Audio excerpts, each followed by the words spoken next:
comes and what the ultimate outcome is as well. But yeah, I think they want it wrapped up. I think they want to pin it on him. I think they want to cut up nicely, and I think they want to put him in a grave. And if they could do that within 12 months, it would be fantastic. That is probably the darkest aspect of this is knowing that they are pushing for guilt, like they are tipping the scales. They're doing everything they can to tip the scales, and they're doing so going for death with all of the anomalies and the unanswered questions and the effort to obfuscate the fact that they're actually trying to kill this person and in a public manner has a very sinister, very, very dark and sinister vibe to it, especially from self-proclaimed Christians. It's really fucking wicked, dude. Even if he is guilty, the way that they're going about this makes them look very, very wicked as an organization, and that's on them. You know, my soul. You know, like I know that I'm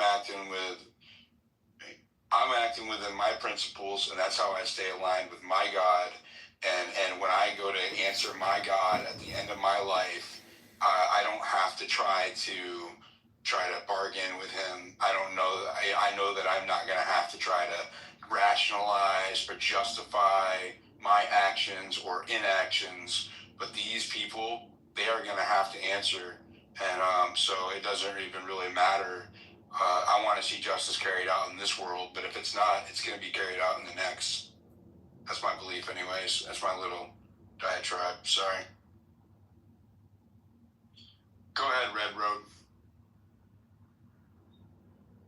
Hi, Diligent. Great space as always. I wanted to say that yesterday I was on Suleiman's space, and Harrison, I don't know Harrison's last name, but he's the one that works with Alex Jones. He's the one who said that Charlie had told him that he was scared for his life from Israel. It was a friend of Charlie's. It wasn't Charlie. Oh, okay. But he said what he said. I can actually find that for you too. Yeah, we already discussed it. You're talking about he went into space and he said that no one from the FBI has reached out to him since. Oh, no, that's it. Okay, you got it. Okay, thanks. No problem. Yeah, and I'll DM Harrison and see if I can get him in here because he follows me. But yeah, it's just weird. You know, like if you're really doing everything you can, how could you have not followed up on that lead? You know, and then what other leads are you not following up on? You know what I mean? Like you lose credibility. The worse, like the further we go, every time that there's an evidence that you have not flipped over this rock, you know, a very glaring rock, why are you leaving stones unturned? You know, why are you not searching every avenue, every possibility? And you know, you can't even hide behind, oh, we're looking into things that you don't know about. Well, hello. We have somebody who said that there was a credible threat against Charlie Kirk's life 2 weeks before he was assassinated, and you haven't contacted him. So we do, in fact, know that you're not actively looking at all of these outside leads. Go ahead, Strahan. Yeah, mate. I remember earlier you referenced the 5 billion views. And, you know, that's a really significant number, right? That's massive. That's saying market share. That's saying impact. That's literally going to coerce anyone that wasn't necessarily going to lend their assistance to them, that they have to be there because just the eyes on alone. But I'm wondering then, what is someone like Mr. Beast doing on a monthly basis in regards to views? Like, at scale, what I'm gonna leave Irish Paul soon. They have. What is that? Jesus, Irish Paul, and am I gonna? So we can understand. Why am I talking to you? You can't even talk to me. I don't know. I would need more context from the video. I haven't got to really dig into it since I just saw it while I was hosting the space. Yeah, but it is a massive number, right? And has that been obviously since Charlie, sadly, was assassinated? Or is it in the last month? It has. They saw a huge spike in viewership in the month after Charlie was assassinated. Like October, they like September and October they smashed it. But by the beginning of November, the end of October, and the beginning of November, it had more and more whistleblowers and financial questions came up, and the behavior of the staff had impacted public perception in the way that they were reacting to people who had questions. There was, there's been reports, and I don't know if this was the case, but there's been reports of donors having released on. So lots of different come up. And so I know for a fact in November their viewership took a hit, and then by the beginning of December, I verified it. Their numbers had tanked on the Charlie Kirk show. They plummeted. He was number 10. When you see someone buy their first down to timepiece, or when the high 100s. I think it was like 147 the last time I looked, and that was like earlier in the week, right? Their viewership had been high. Now, they say was Charlie Kirk was the main attraction, and of course, without him there, the appeal's gone. But I would argue, if you look at I had Grok analyze this, and you can have Grok look at metrics, and it's pretty accurate. Sometimes it gets things wrong, but when it comes to looking at platform metrics, it's pretty consistent. And I've had Grok look on numerous occasions at sentiment, and it does Y ahora estoy aquí where it de looks pie for frente a ustedes. positive or negative sentiment La lucha seguirá. TPUSA. Yo seguiré de And pie. doubt. No le bajaré la cabeza a nadie. In November, it's relatively stayed the same in December and this week, but it is heavily increased due to all of the allegations and unanswered questions when it comes to TPUSA. So I don't know, man. They that 5 billion view things. I mean, that could be she might be aggregating all the different members and their platforms, and also you have to. They're partnered with Salem Broadcasting, which is like I believe is a radio syndicated or a syndicated radio station out of Arizona or that region, and so they're hitting a bunch of radio stations while like they're simulcasting the Charlie Kirk show onto all of these radio stations, and she might be including those listener numbers as well. I don't know. Well, Or the social media bots that are being paid. Just about.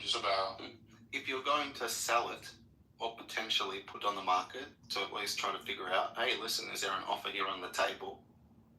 Saying we've got 5 billion views, that's gonna, bring a bit of money to the table, wouldn't it, Diligent?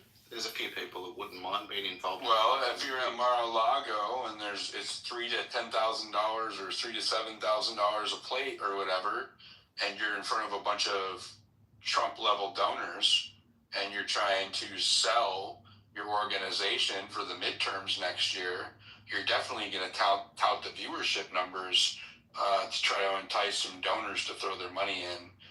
That way you can win elections for them, if I had to guess. If I was Ben Shapiro, why the hell wouldn't I go to people and say, let's acquire it. Let's take it right now. That is now a Daily Wire property. The entirety of it. We manage the production. We do everything. We're greenlit by all the right people. We ensure that only the right people are allowed to speak on stage to the youth. They ensure they're client with a vision for America, which is in alignment with Zionism or whatever that may be. Of course, why wouldn't Ben Shapiro do that? Why wouldn't he acquire it? There's 5 billion views. I think that, was he there? I'm unsure of that, but I'm wondering if he presented it and said, gentlemen, I need the capital. I think he could find 10 guys. Isn't he Daily Wire? Sorry, are you suggesting that like Daily Wire? Well, it's a non-profit, so I don't know that it can be acquired like a company. I don't know. Yeah, but even I think Erica can't manage the production side of it. The amount of content they've got to pump out on the daily has to be managed by a team of people. Yeah, they already have their own team, right? The only person who's gone is Charlie.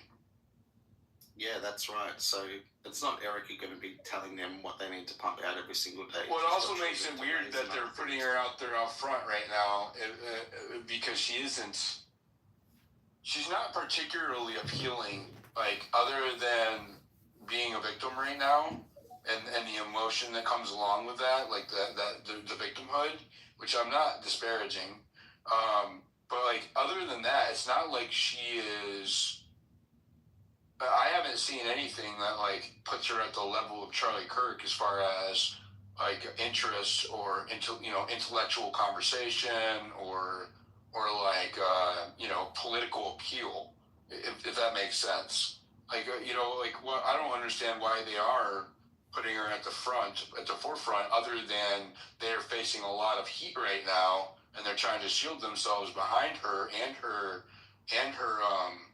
her grieving widow status. Because other than that, I don't see what the benefit is in pushing her to the forefront of the company. CEOs aren't always the most visible.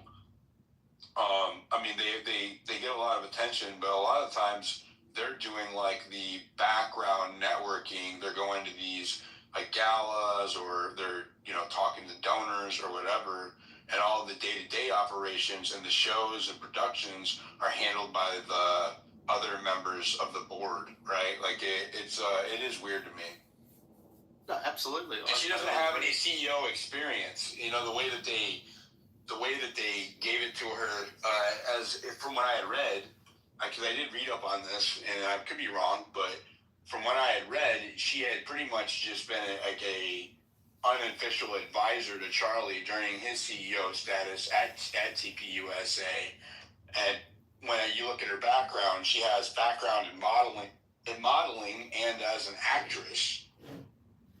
She but nothing in business management. She identified as a CEO in 2014. I saw that. No, but I think a very fair comparison in that sense to determine whether or not she has the bona fides and the acumen to be able to take it over and to be at the front of the operation, as it were, now taking over from her perished husband. Look at somebody like Stephanie McMahon, Vince McMahon's daughter, and what she was able to do with WWE. Like, she was able to take on a leadership role like that. She was able to satisfy not only the corporate side, but the Ivy League side of that corporate side, as well as the rank and file and the people from the trailer parks.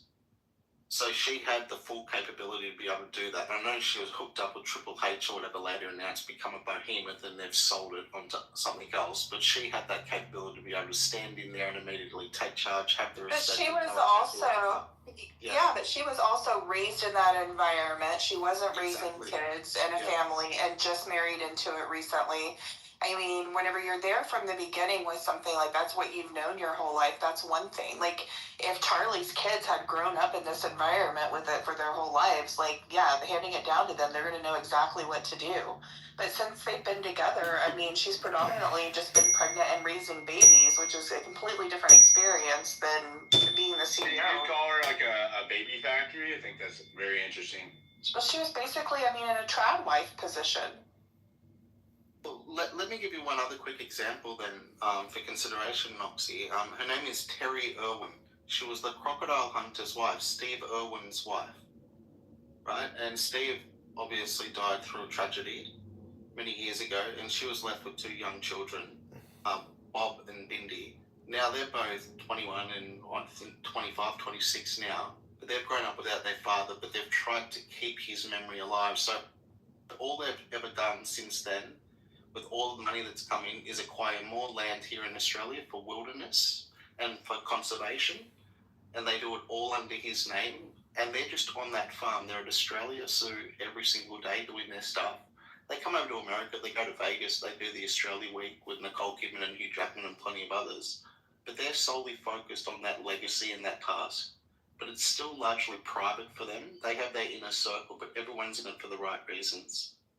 And it's totally different in approach to Terry, Steve Irwin's wife. Although she used to be on Oprah with him and on Jay Leno and a few other things sitting beside him, she never wanted to inherit it and become the true face of it. So now everyone's very kind to her, of course, from the philanthropic side. But she hasn't tried to be out on stage glamorizing herself or anything like that. So I wonder, Noxie, would that have been better for Erica just to remain private throughout this? And she would have got support forever. And she was never required to have to step up like this. And perhaps some people have put her there for a purpose so they can capitalize on it rather than the best interests of herself. I think you're exactly right. I think that she was put in that position. I think that if she would have stood back and appointed somebody else to be able to handle all of the questions that are coming at Turning Point USA right now, it would have been a lot better. But I think that it was a maneuver to put her there because how dare you ask any questions of her family, which now she refers to Turning Point USA. As her family. I think they put her out of there out of desperation because the backlash was so constant against the Charlie Kirk show staff, like Andrew Colvett and Blake Knapp and them. And even though they tried to virtue signal their way out of it, it just wasn't working. So they're hiding behind the skirts of the grieving widow so that they don't have to face further scrutiny. However, that's also not working. It worked for a minute, like when all of the shills and the ideologues and the bots were all in alignment on the Cancel Candace campaign that they did yesterday and the day before. It kind of ran out of steam really fast. I noticed. I've watched that happen. I've been at the center of it. I caught some strays off of that one, but I've been at the center of it during Epstein and just after Kirk's assassination when I didn't buy the narrative, and it fizzled way faster this time. Like it didn't have any traction really, and so I don't think it's going to have the impact they thought it was going to have as far as PR-wise, hiding behind her. And I would even go as far to say is that it's backfiring because she's I look at the people who I know aren't like a pro-Candace. In my comments on my content, at least, I see people say they don't like Candace, but they're also like, I also don't like this. You know what I mean? Like, this is weird, And so I'm just looking at, like, the people who declare that they don't have a side or a team or, like, a hero in this. And it still looks like people aren't buying it. Like, it's not sellable. It wasn't timed right. I have a real life friend, a normie friend who's not on X that I usually talk to at least once a week to see what they're seeing in the news because they watch, like old school news and they're on some like Facebook shit or whatever, right? And she told me, I said, I described what I've been working on, and she said, Erica Kirk. She says, I saw her for the first time on news yesterday, like on my TV news. And and I said, what did you think? And she said, I thought they should put her back where she came from. And I was like, what do you mean by that? And she said, why isn't she with her kids? And she said, it's not convincing. And it makes them look worse. That's what she said. And then, verbatim, I'm not trying to be biased. Like, literally, that's what she said. And I can see that. That's how I also feel. I feel like, why are you not with your kids? Where is your downtime? I realize people, often when organizations have something like this happen, and even if they have a successor in mind, if that successor has, maternity leave or whatever, often the COO will step up in the interim and act as the CEO and carry out the mission. They didn't have that here. They immediately handed the reins off to her, and she immediately started doing this campaign and tour.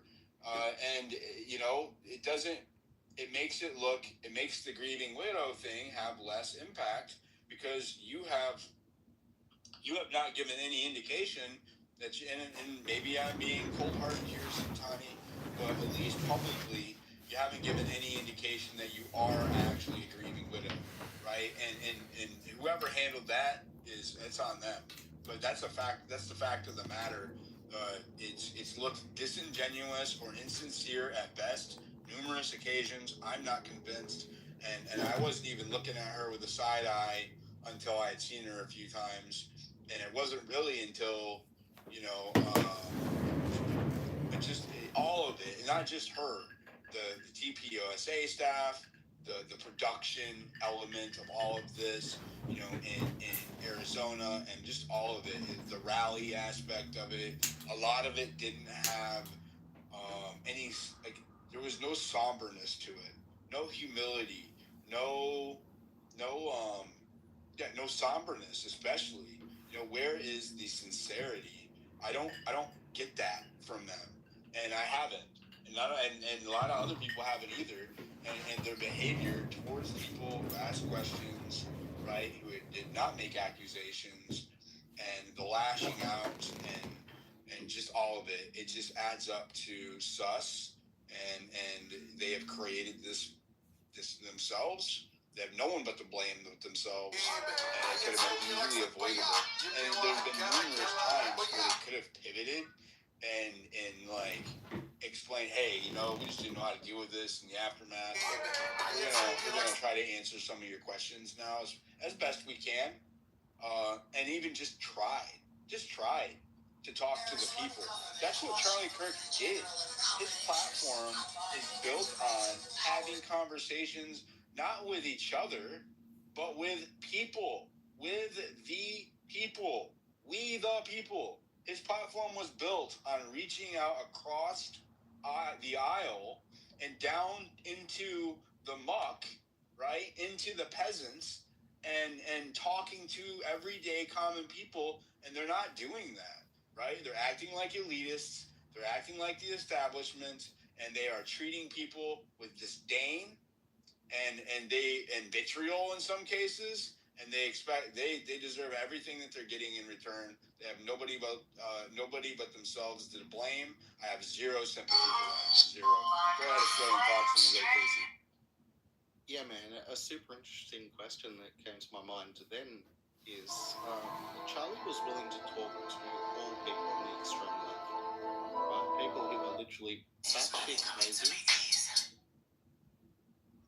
I want to do whatever common people do. I want to sleep. I'm sorry for that. Continue. Why did you cut it off? Go ahead, Australian Fox. I was dancing. That was a Pulp song. It wasn't too bad. Aside from that, yeah, where were we? Yeah, so Charlie was able to speak with everybody. He was speaking with everybody on the far left in particular. I think he really indulged in that, and it did make for great content. And so those were people with extremely radical views, and they were always considered to engage in conversation with. Meanwhile, if some guy said, who was also quite influential with the millennial and Zoomers, if he said it was cool, just if he says that, no one's allowed to talk. That idea is far beyond the craziest idea even the craziest leftist could pose to Charlie. So that's one aspect of it. And the other aspect of it in regards to Candace, I wonder, do Candace's fans presently love her just as much, and are they devoted to her just as much as what Taylor Swift's fans are devoted to Taylor? And then if so, if that's the case, Megyn Kelly has got a bit of a challenge ahead of her. And so I'm wondering, is it more likely that some of Megyn Kelly's audience will head on over in Candace's direction, or is it more likely that some of Candace's audience will get back on the straight and narrow and head towards Megyn Kelly? I think Candace is, well, I think that the Taylor Swift thing is ridiculous, so I'm not going to talk to that. But you bring up a really good point, and I've been trying to explain this to people on the timeline, is that people, Tim Pool, if you're watching conservative talking head numbers go down, or so-called conservative, I don't think Tim Pool's conservative, this is me. If you're seeing conservative talking head numbers go down, like Tim Pool, for example, or Cora Green, or Megyn Kelly, any of them. If you're seeing the Charlie Kirk show, if you're seeing their viewership numbers go down, and you're seeing Candace Owens and other truth seekers numbers go up, the marketplace is telling you what it wants, and even if they don't like each other, the cult members don't, right? They might be bickering on the timeline. There's a lot of moderates or right adjacent. It's all on the right. Nick Fuentes, Candace Owens, myself, Tim Pool. They're all on the right, and they're in some independents. And I'm wondering where the left is, but it's whatever. We won't get into that right now. Those are interchangeable audiences. So Candace has been siphoning audience.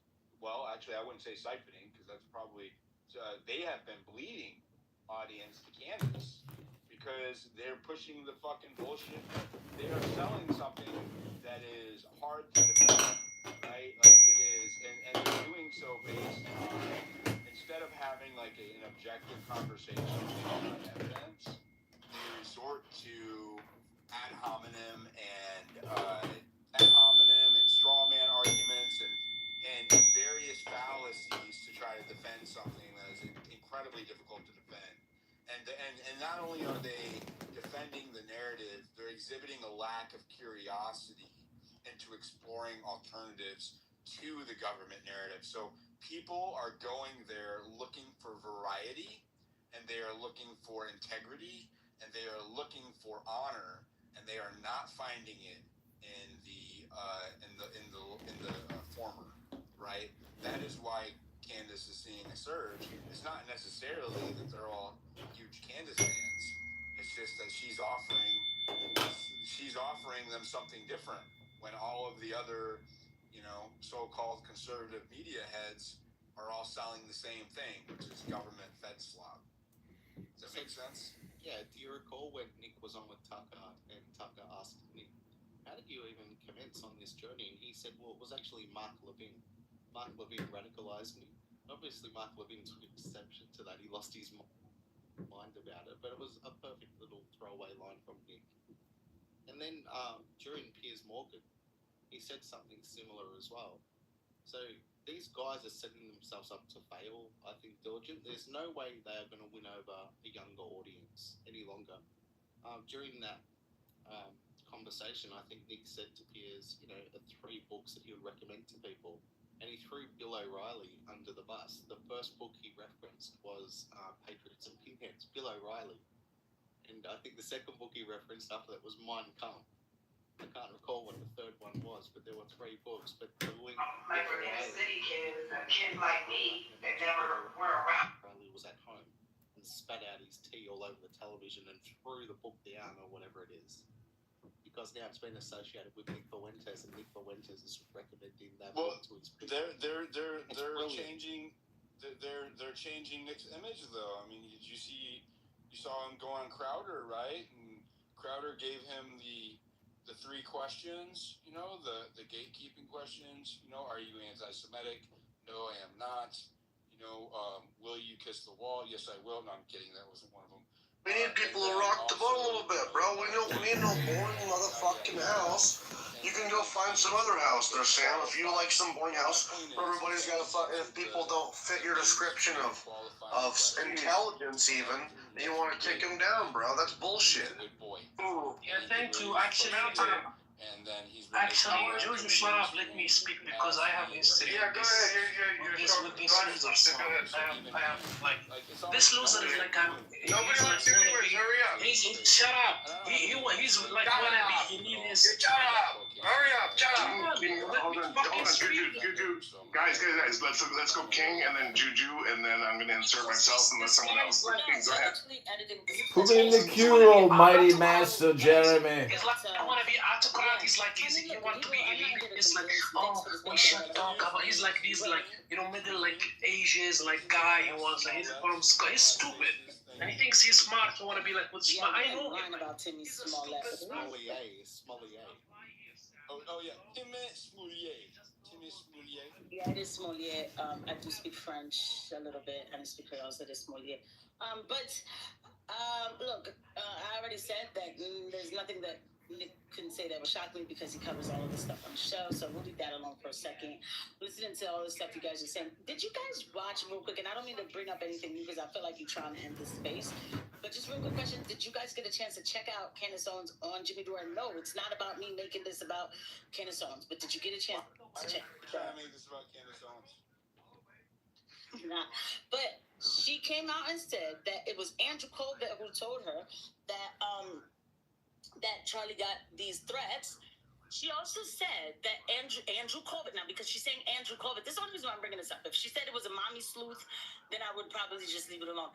But she also said that Andrew Colbert told her that her and Tucker Carlson are next, and this was hours after the shooting of Charlie, you know what I mean, the sad assassination of Charlie Kirk. What is going on?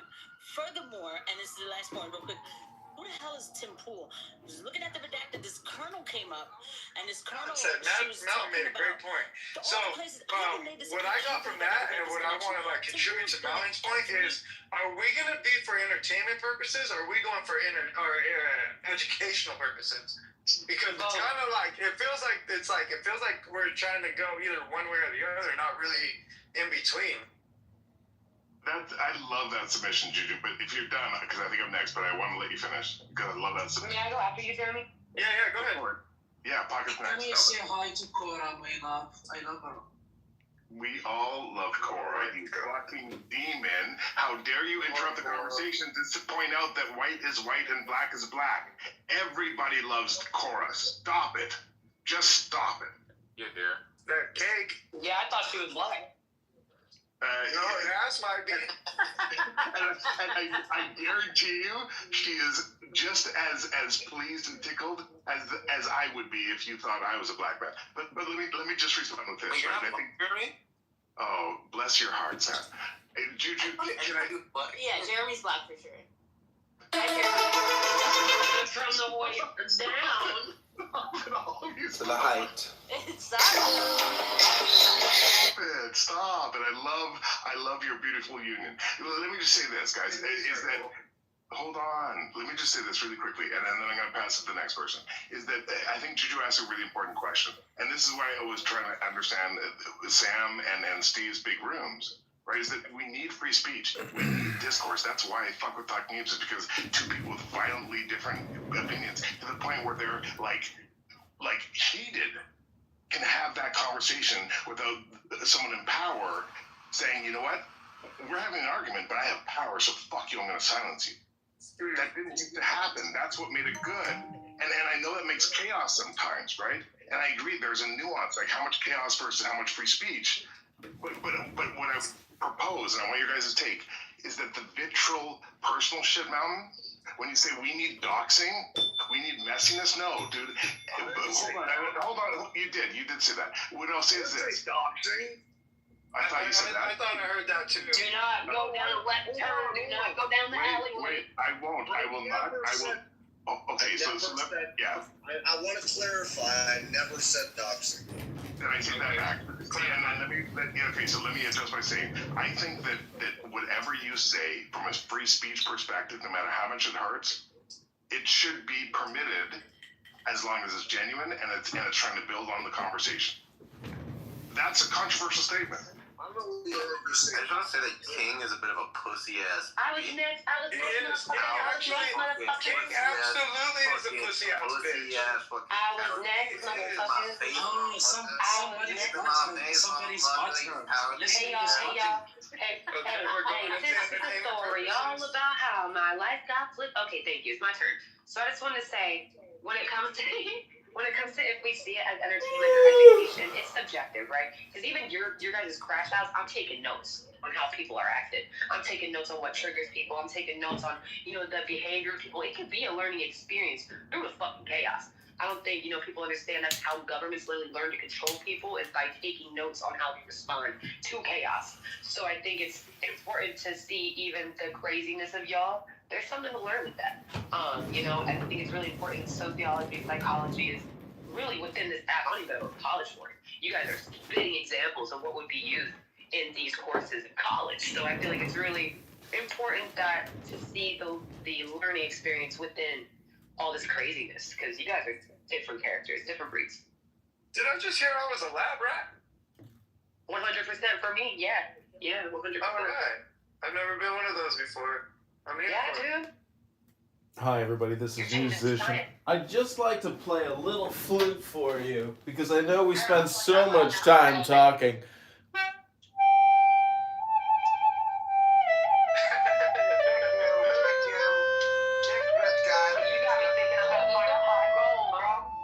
This is just John.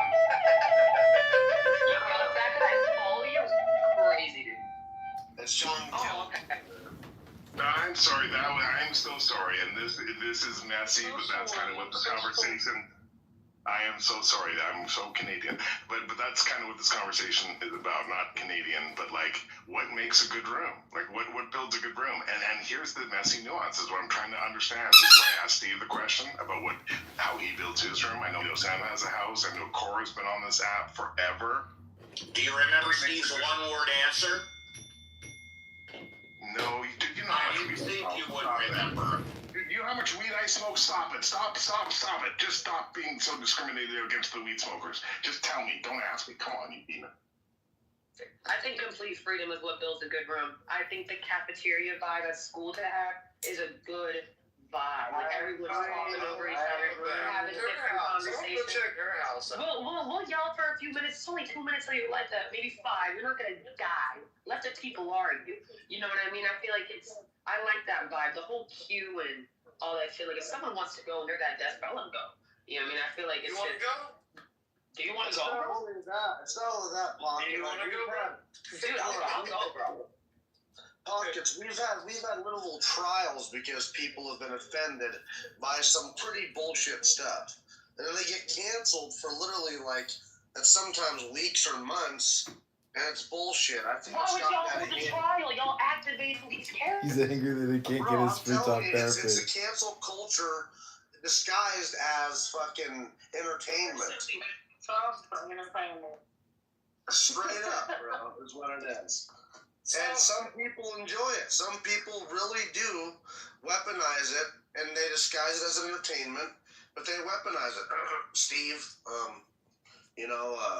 people like that, Yes, absolutely. I weaponize the rules. I weaponize the trials, and I don't disguise it as entertainment. I shout it out loud. Sidebar, Corey, you got this. You got this, Corey. You're freaking. Hey, Pockets. Hi, Steve. Yeah, I don't Did we all have a little disguise jack prayer? shit. Did we all I have a hold little it up prayer loud and for yell it out loud. Wait, hold on. I know it's getting kind of late. People might be leaving, so I want to leave you with these words.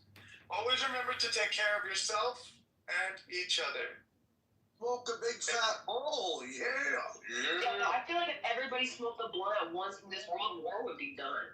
I feel like if everybody in this world smoked the blunt at the same time, I feel like we'd all be. Yeah, but I'm not into smoking dope. Well, that's hold on.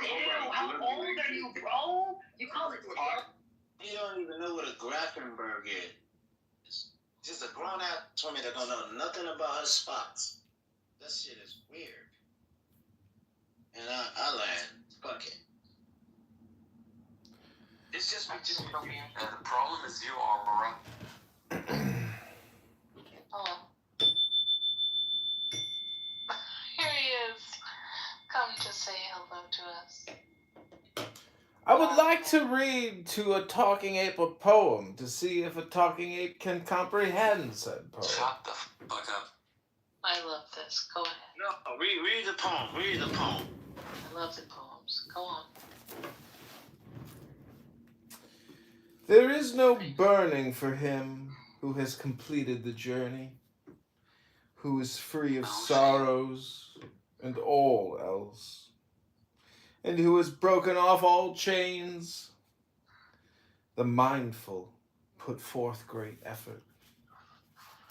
They do not remain content in the household life, but leave their homes behind, just as swans leave a muddy lake. Clown Good shit. house users do not hoard. Shut the fuck up. They take a right view of eating, focused on deliverance and void. They leave no trace, like the path of birds in the sky. Hello? We're here. We're listening. You do. He who is free from obsessions, eating simply, clear-headed, and focused on liberation, like a migrating bird, leaves no trace of a track in the sky. Even the gods delight in the presence of one who has freed himself from pride and mental obsessions, who has his senses under control, like horses trained by an expert trainer. Done with the round of rebirths, he is as accepting as the earth, as firm as a club. Wait, Mountain. Magic, whatever the fuck your name is. Have you ever heard of Khalil Gibran? Yeah. Yeah, absolutely. And no worries on the name. You can just call me Juniper. Who the fuck are you? Stop talking. Hello? Hello?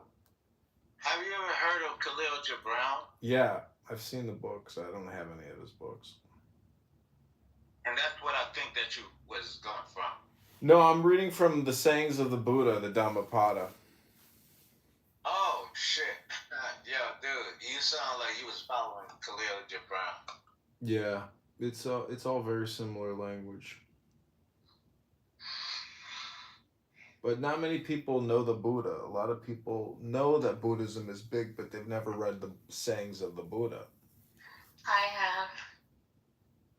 I just don't recall all like them by heart, but it's very interesting literature. Yeah, it is. It's very smart. Mm-hmm. Yeah. Even if you're just reflecting or trying to view it from somebody else's. Why is all these girls hitting me in my DM? I don't like it. Is it happening now? It's happening as we're speaking. Oh. You don't show people what you got, or they'll come along and try to. They don't like me in public, but y'all in my DM. That's crazy. What? They don't like me in public, but they want to be in my DM. That's crazy. You know what I found? That it's best to best to just like be as honest with yourself and others as possible. But sometimes that's difficult to navigate, especially in modern society with the way that things are.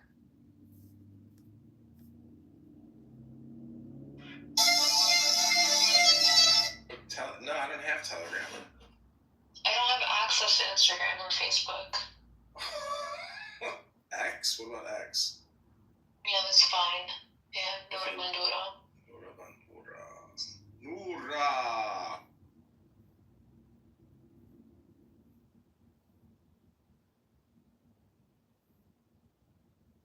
Fuck you. Within the duct, so and Fucking cows and goats and shit, like fucking your sister, incest and shit.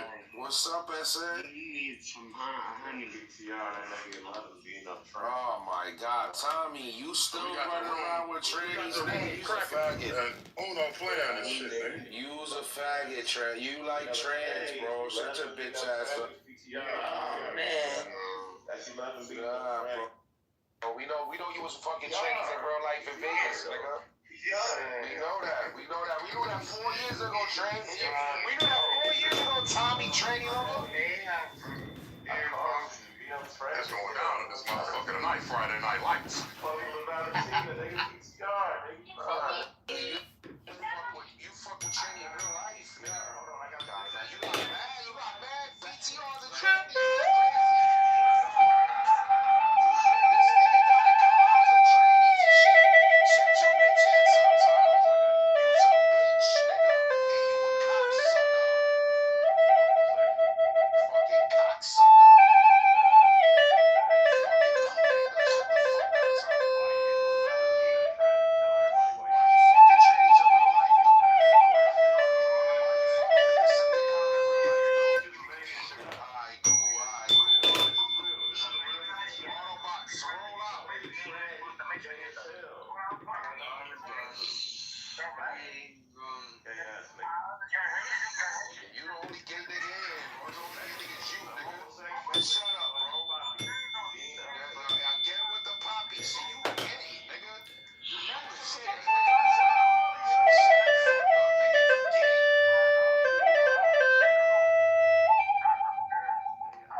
Where the fuck is my being, Uno? Fuck you.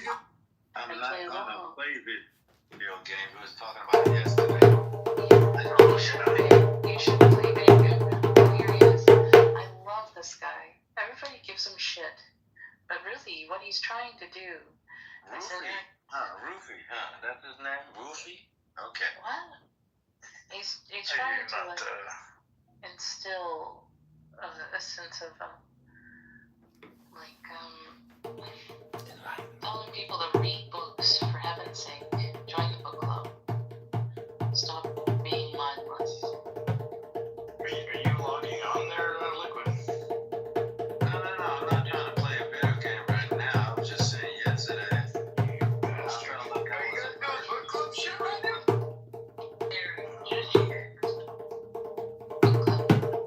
That's what's going on. Actually, it's not book club. He's doing music. Some expression. Later on, you might play a flute for us if we're lucky.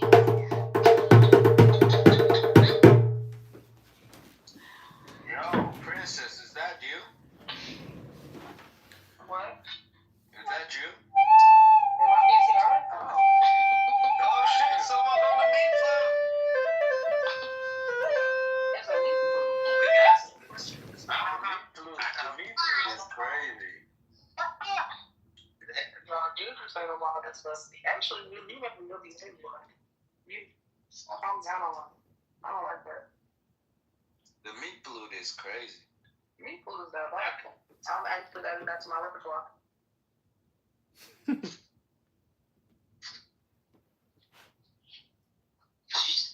Should you call that a meat flute? It's not bad.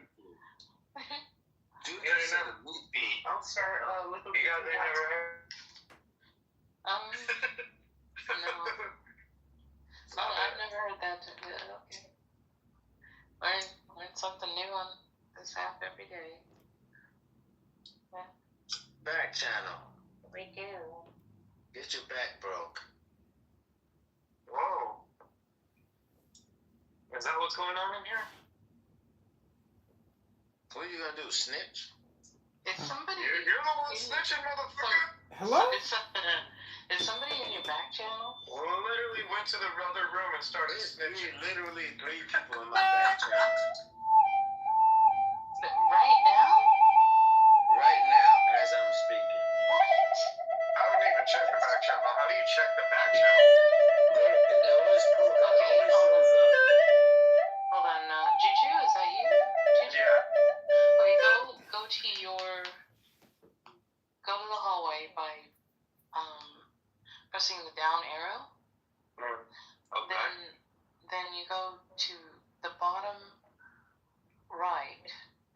So there's a little icon. And that's where the back channels are. Bro. And anybody who's tried to conversated with you That's crazy. is all there. Now, some of those perhaps are in a Been open about this, and Canner is an Islamic German Turkey. So? The last thing. That sounds so fucked up. That sounded so fucked up. Wait, I'm so sorry. I'm so sorry. Let me take back the last thing. He's a Turk. He's not a turkey. I'm so sorry. I'm so sorry. And also, if you guys actually double click on the origin of why people call the turkey, it's fucking fascinating, but we're not going to do that. We have some relations with the indigenous people from America, man. Combine the German and the Turk and just call him a jerk. There you go. Oh, Cora, you are so fucked up. Cora's a Nazi. Cora's a Nazi. That was really good. Stop it. Only a German like you would know what a Nazi is. But hold on, this is my question. Are all the Abrahamic religions masochistic? We don't follow Abraham. We don't follow Abraham.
If I were still working for Uncle Sam and I was looking at what our adversaries are doing in the information space, I would know, holy shit, this is a problem. Russia today is following what Candace Owens is doing with respect to Charlie Kirk. The asking of questions and the media response to what she's asking. When I was in government, that was always an indicator, because Russia today and some other outlets are the West. Oh, good, you were patient. How long have you been waiting? Oh, I've been playing my flute over here for about 4 minutes. Oh, okay, your flute.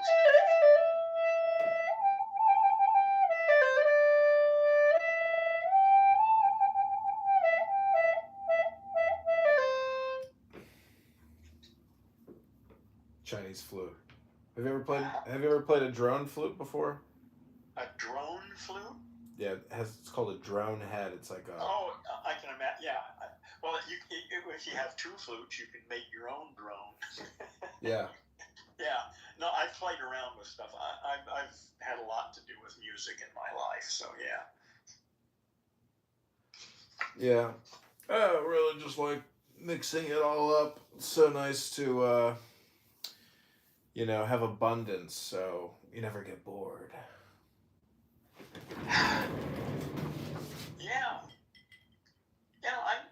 Abundance, of course, is a sort of loose word. But as long as you're not hurting for stuff and you've got everything you need, so you can get on with what you're interested in doing, that's abundance.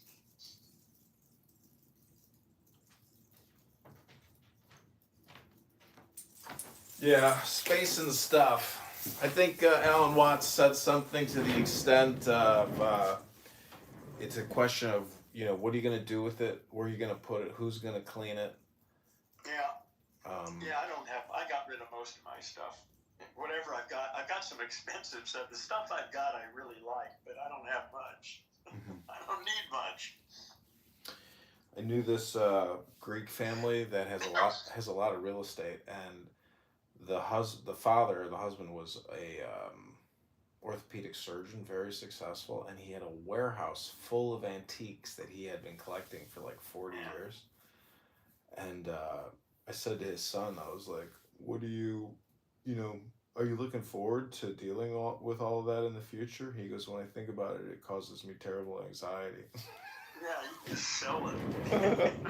Go buy a boat. Yeah. Anyways, yeah, I'm just playing music over here, enjoying my night. And I was reading the Dhammapada by the Buddha. And it's kind of interesting. It repeats, "They leave no trace like the path of birds in the sky. Like a migrating bird leaves no trace of a track in the sky." So it's kind of like a heron, Birds don't leave tracks in the sky. So it's just like a metaphor for a flow state. No, no blockages, which is like the Zen aspect. Yes. Yeah. Well, good luck trying to straighten all that shit out. Well, so much of this is all just therapeutic for people who have, I would say, in some ways, obsessive compulsive disorder. Oh, almost everybody. Yeah, that's part of a lot of people. Yeah. It's not always a disorder. I mean, it's a spectrum. It can be a blessing. Actually, I've got what I call FCD, which is focused, committed disposition, and it's sort of like OCD in some ways, but except I'm focused on some really interesting shit instead of not stepping in the cracks in the sidewalk, or making sure that I turn the oven off or something. Mm-hmm.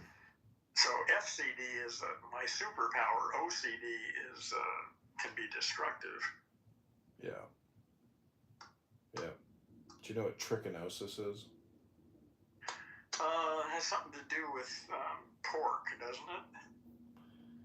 I think it's also like I'd have to Google it to confirm it, but I think it's like people who pull their hair out. Oh, okay. Okay, I was thinking of some disease.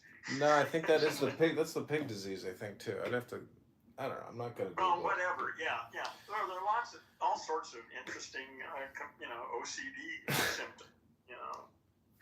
I've got a few minor ones that are, not particularly helpful, but they're trivial, and so it's not an issue. I'm lucky that I got 3 really good ones.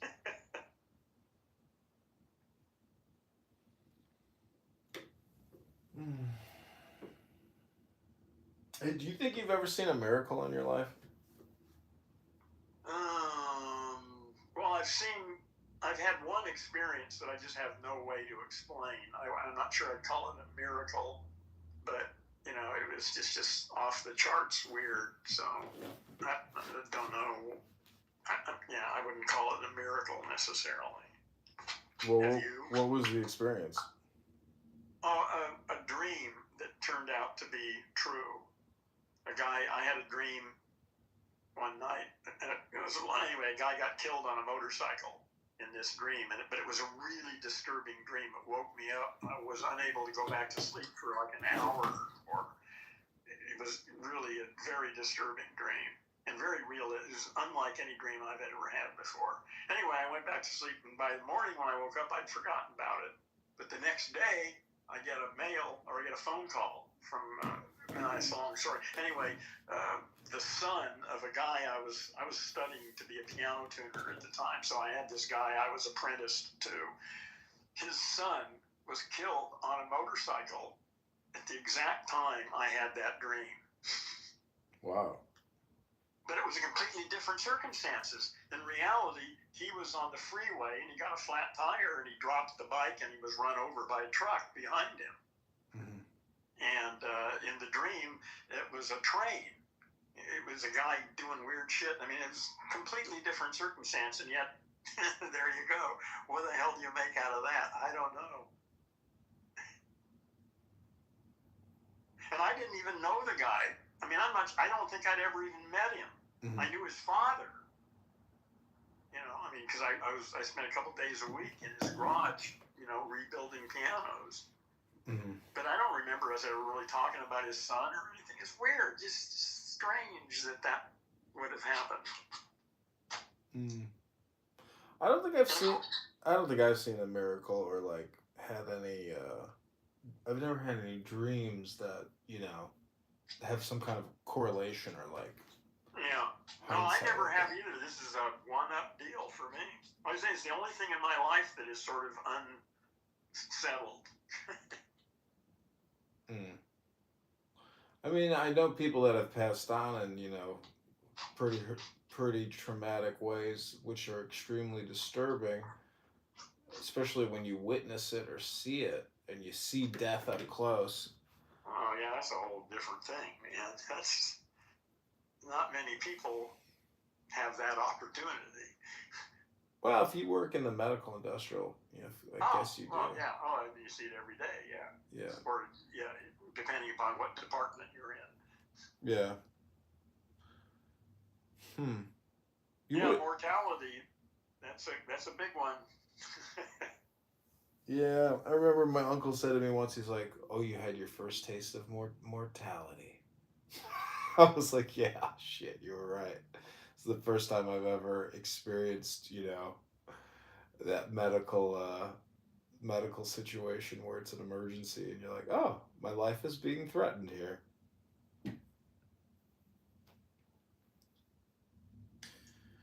But what was I was going to ask you is not about miracles, but like, have you ever experienced like synchronicity where you're like, wow, I can't believe all this, happened in succession? Oh, just the way my whole life seems like that to me now. I mean, Alan Watts just came blasting into my life out of nowhere. It's like the universe imposed itself on me. So, yeah.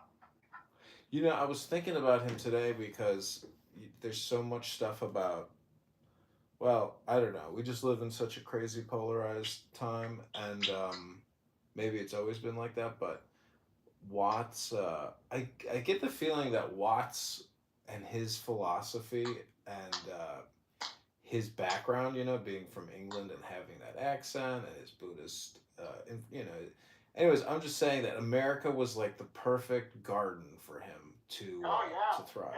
Yeah. It was. Yeah, he landed. He still is having a huge impact. People are still learning about him now and listening. Yep.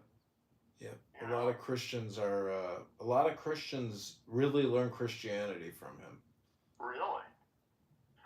Yeah, because they. And why are they still Christians? Because they never got the big message, the big picture message. The big picture message of Jesus is that you too are. Yeah. Well, the thing is, there's a difference between understanding the concept and getting it. And a lot of people understand the concept, but they haven't got a clue. They don't get it. It's just an idea, a theory in their head that they like. Well, it is all theoretical. I mean, it's.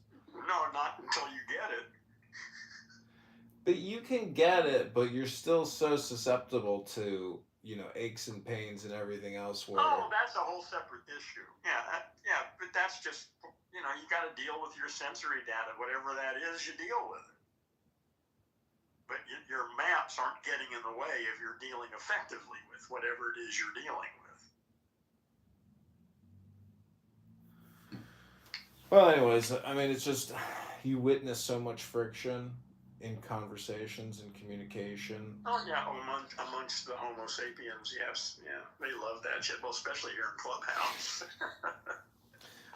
My mom was describing to me what I would consider like psychotic or even just like delusional thinking. It's just amazing how aggressive we are, You look at animals. Oh, you mean those humans. Homo sapiens? Yeah, Homo sapiens. Yeah, Or you still identify as one of those, huh? Okay. Well, I'm just saying, compared to the natural world, you don't see bees, complaining, fighting. You don't see flowers fighting. You just. Well, you do see shit. I mean, stuff goes wrong. There are problems in all aspects of reality. Things bump up against each other, but it works out. Yeah. Okay. Yeah, I would call that bumping into each other. Yeah. Yeah, well, we're at a turning point in Earth's history right now. I mean, the next 20 years outside, we're going to see the total reformation of this Earth. A new civilization is emerging, and an old one is collapsing. Right as we arrive, perfect timing. Do you think that's what's always happening? It's just generational then? I think this has been a moment that we've been moving towards for 4 billion years. I think Earth is a living organism with its own developmental natural phases, and it's going through a kind of metamorphosis right now. And we are embedded subsystems. Yeah. Yeah. I mean, that's not the only map, but that's the map at that level. I mean, for me personally, there's other maps that are, but on the larger level, that's the way I see it. You know, in terms of like brain science, or brain experiences, or brain hacking, or brain synthesis, like ways to use your brain, which is not ordinary. And you know, what I'm trying to say is that like I've had experiences where it's almost like I'm above the witness, or I am essentially like aware of my awareness, in this weird, like, you know, the whole duality. Listen, and this is precisely the area that cannot be captured with language. Right. And that's really frustrating because you want to make sense of it, you want to fit it into a story, and you can, but you have to make up a story that works for you. Yeah. Because there isn't anything out there that again, like I use metamorphosis to try and understand what's happening on Earth. I mean, that's clearly not what's happening on Earth, but it's the best model. Embryology and metamorphosis are the only models that I have to try to understand this larger system. Well, I guess it's just gnosis is what I'm describing. Like the ancient Babylonian symbol is a chicken head man, where it's the face of a man with a chicken head coming out of his, like, top of his head, meaning that either it's two brain halves or one consciousness, or, you know. Anyways, I'm just saying, like, symbolically it might be possible to represent it, but not through words, but through a symbol. Well, you can use words too. It's just that words are, again, you just have to recognize the limitations there. That words won't do it, but they can point sometimes beyond themselves. And that's the difference between poetry and analysis. Mm-hmm. Analysis is crucial but limited, and poetry is pretty sloppy, but it can go all sorts of interesting places. Mm-hmm. Yeah. Yeah, but you just can't confuse those two. Poetry is one thing, and analysis is something else, and they're both useful. I wonder what it was like before, you know, IBM, where everything was just books, you know, electricity was just taking off. And so therefore, if you were intelligent, you were fully immersed in books. But then I guess there's a question of access and what you're reading and what you're doing. No, I just have been, you're calling yourself a musician. I'm a big fan of Haydn's piano trios. And I studied music in college. I had a degree in music, and I've been thinking about it recently, and I started talking to ChatGPT, and I found out something that I never knew before. Haydn made about I think it says like between 30 and 40% of his income from selling sheet music for amateur musicians who at home in the evening got together and played Haydn piano trios instead of listening to the Beatles or whoever's getting together with your friends and listening to somebody else do music. They got together in the evenings and performed music, and they had their friends over, and there was a whole society in London and Vienna built about this. There's a whole collection, a culture of amateur musicians who were really good, and it was this emerging middle class that, because of the Industrial Revolution, their parents had enough money to afford a piano, and the kids could afford to spend time studying piano because they didn't have TV or radio or any other damn thing to do. They had books, but there was this whole society of people who played music together with their friends instead of listened to it. Yeah. God, imagine a world like that. I think people, I don't know, society is rapidly decayed. This is over. It worked for a while, but this is the end of the Well- civilization that has emerged in the beginning of the first global civilization. I mean, I live in a part of Chicago called Jefferson Park, and there's a big gymnasium here called Jefferson Park, Field House. It's Chicago Park District building, very large. And once a week, I see, a whole orchestra gather to go in there to practice together. Oh, cool. And Cool. most beautiful women, and it's so interesting when you see them. And How big a group is it? I've never actually been in it, but I assume it's at least 30 people. Okay, yeah, cool. Yeah. Why can't you go in and listen? I could. I just so busy with what I'm doing here that I feel like, I would like to listen to it. But anyways, actually in December coming up soon, there's the Chicago Symphony very close by. I got to try to get a ticket for that one. Yeah. That's at what's called the Copernicus Center, which is I generally don't like live concerts because the audio is usually terrible. Good audio on my computer is way better than anything you're ever going to hear at a concert hall. Unless there's some special reason, some performer who's got some live in-person thing going that makes it worth it. But if it's just to listen to an orchestra perform, I would never go to a concert. It's just shitty sound. It's very affordable. It's tomorrow at 7. What are they playing? It's just called the Citywide Symphony Holiday Concert. Oh, but there's no list of the music they're playing? It's probably from the Nutcracker.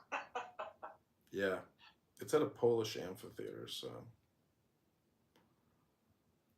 Anyways, yeah, I mean, I'd like to do that. I'd like to have a date to go. Yeah. What you really want to do is get laid after that.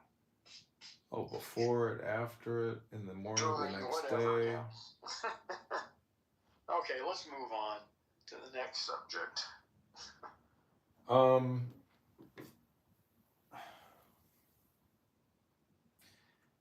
So I, think that all communication is hypnosis, and I could give examples of that. Yeah, no, I got no problem with that. Interesting, when I try to ask people to participate in an experiment, some people are very resistant. Some people are open to the suggestion and the fun of the hypnosis experiment. But other people immediately resist it, and they're not, they will not participate. Well, that's well, you know to expect that and just move on. Just identify them as quickly as possible and get them off the stage. Yeah. It's also interesting pointing out to people that they've, just participated in a hypnosis experiment, and then when you ask them, when you point out to them when you point it out to them that they just did what you asked them to do and what they're doing prior to that, they are modifying their behavior in a way which is their personality. So, anyways, it's just the way people present themselves in their speech. And, Well, of course, people are also multiple. They have different selves for different situations. They're one way with their mother, and another way with a coworker, and another way with their lover, and they don't have to worry about transgressing things. It's all automatic who they are in each of those situations. Mm-hmm. We're all multiple personalities. The problem with people who are diagnosed with multiple personalities is that they don't have enough. They lost the ability to generate new ones. So by the time they hit their early 20s and they move out of their home, they can't generate new personalities. They got a bunch of immature children, basically, and they're, within a year or two, they're fucked up. Healthy people, if you change jobs, you're awkward as hell for a week or two, but after a while you develop a new self that works in that environment, and we do that consistently. Mm-hmm. We constantly work into the new situations and develop patterns to deal with them.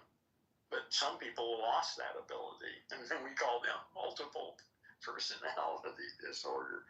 But it's just the opposite. They don't have enough.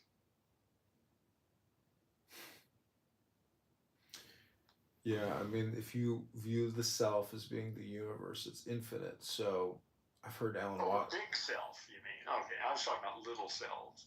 Well, little self can mirror big self. I'm just saying, if you don't realize that, you don't get that everything is a little bit performative in a way.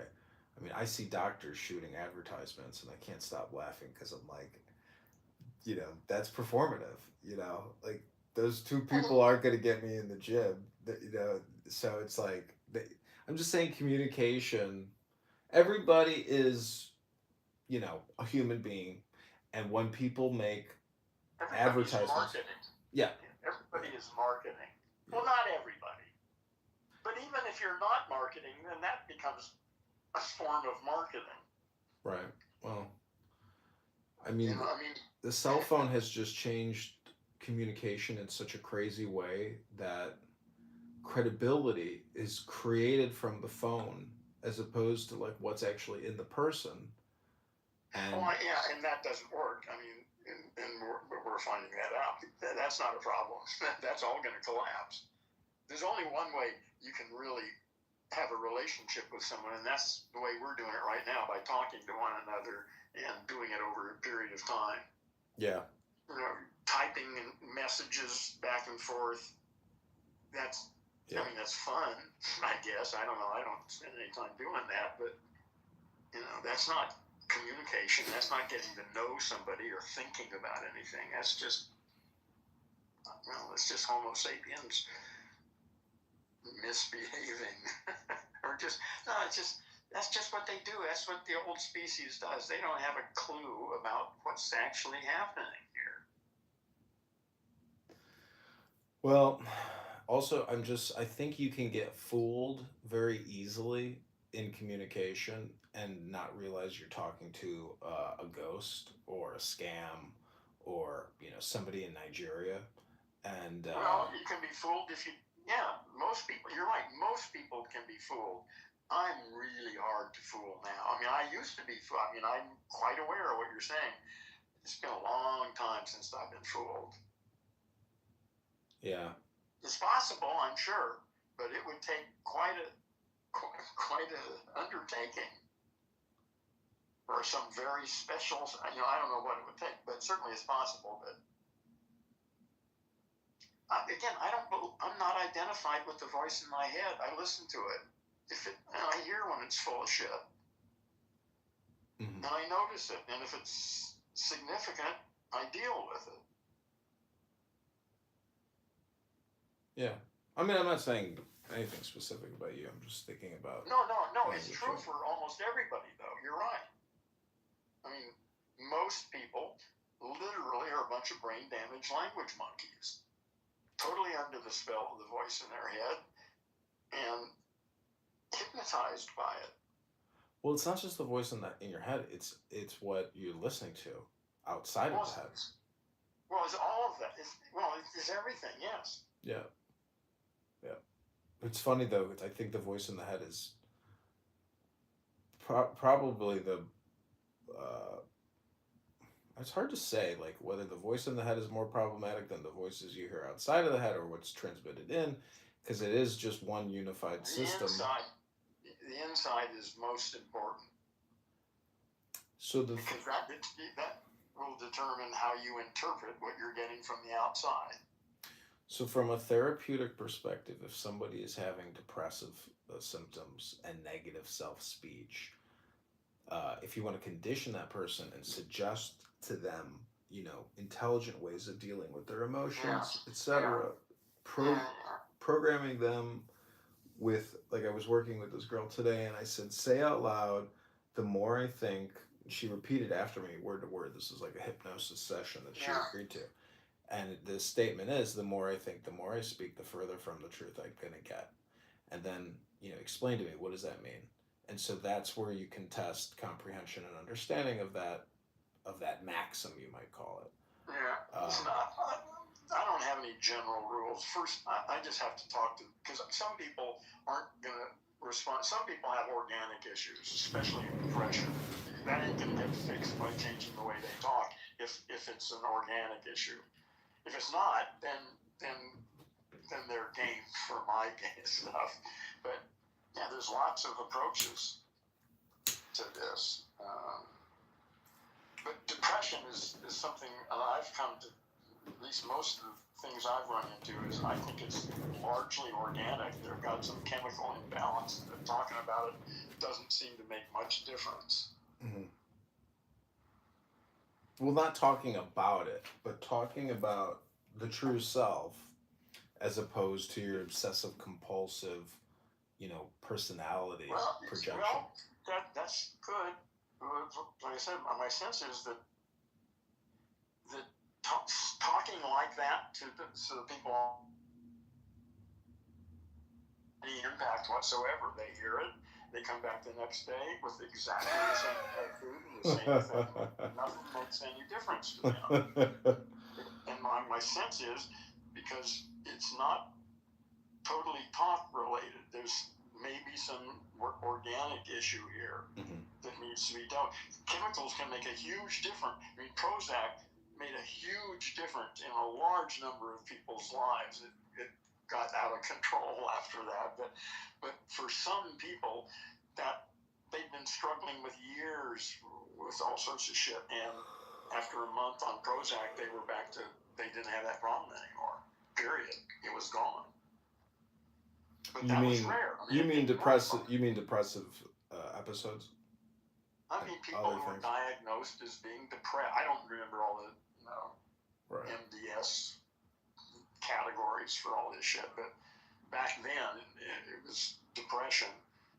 That was the major thing that Prozac was in for, and it had a huge impact on a small percentage of people. Mm-hmm. Well, when I got out of the Army, I had totally debilitating back pain. Hunched over with a. Shit. And it wasn't from a military accident. It was just a mind-body disorder. Yeah. Really? A mind-body? Holy shit.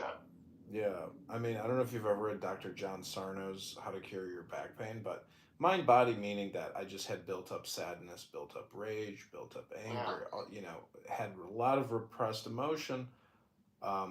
But also I think it was just a lack of yoga and, basic yoga, consistent, maybe even, a lot more was needed physically, just saying that. Well, yeah, maybe you just abused your back and it was paying you back and you wised up and started taking care of it. Well, it was like compulsive. The crazy thing is I had so much money saved, but yet I'm still working nonstop. I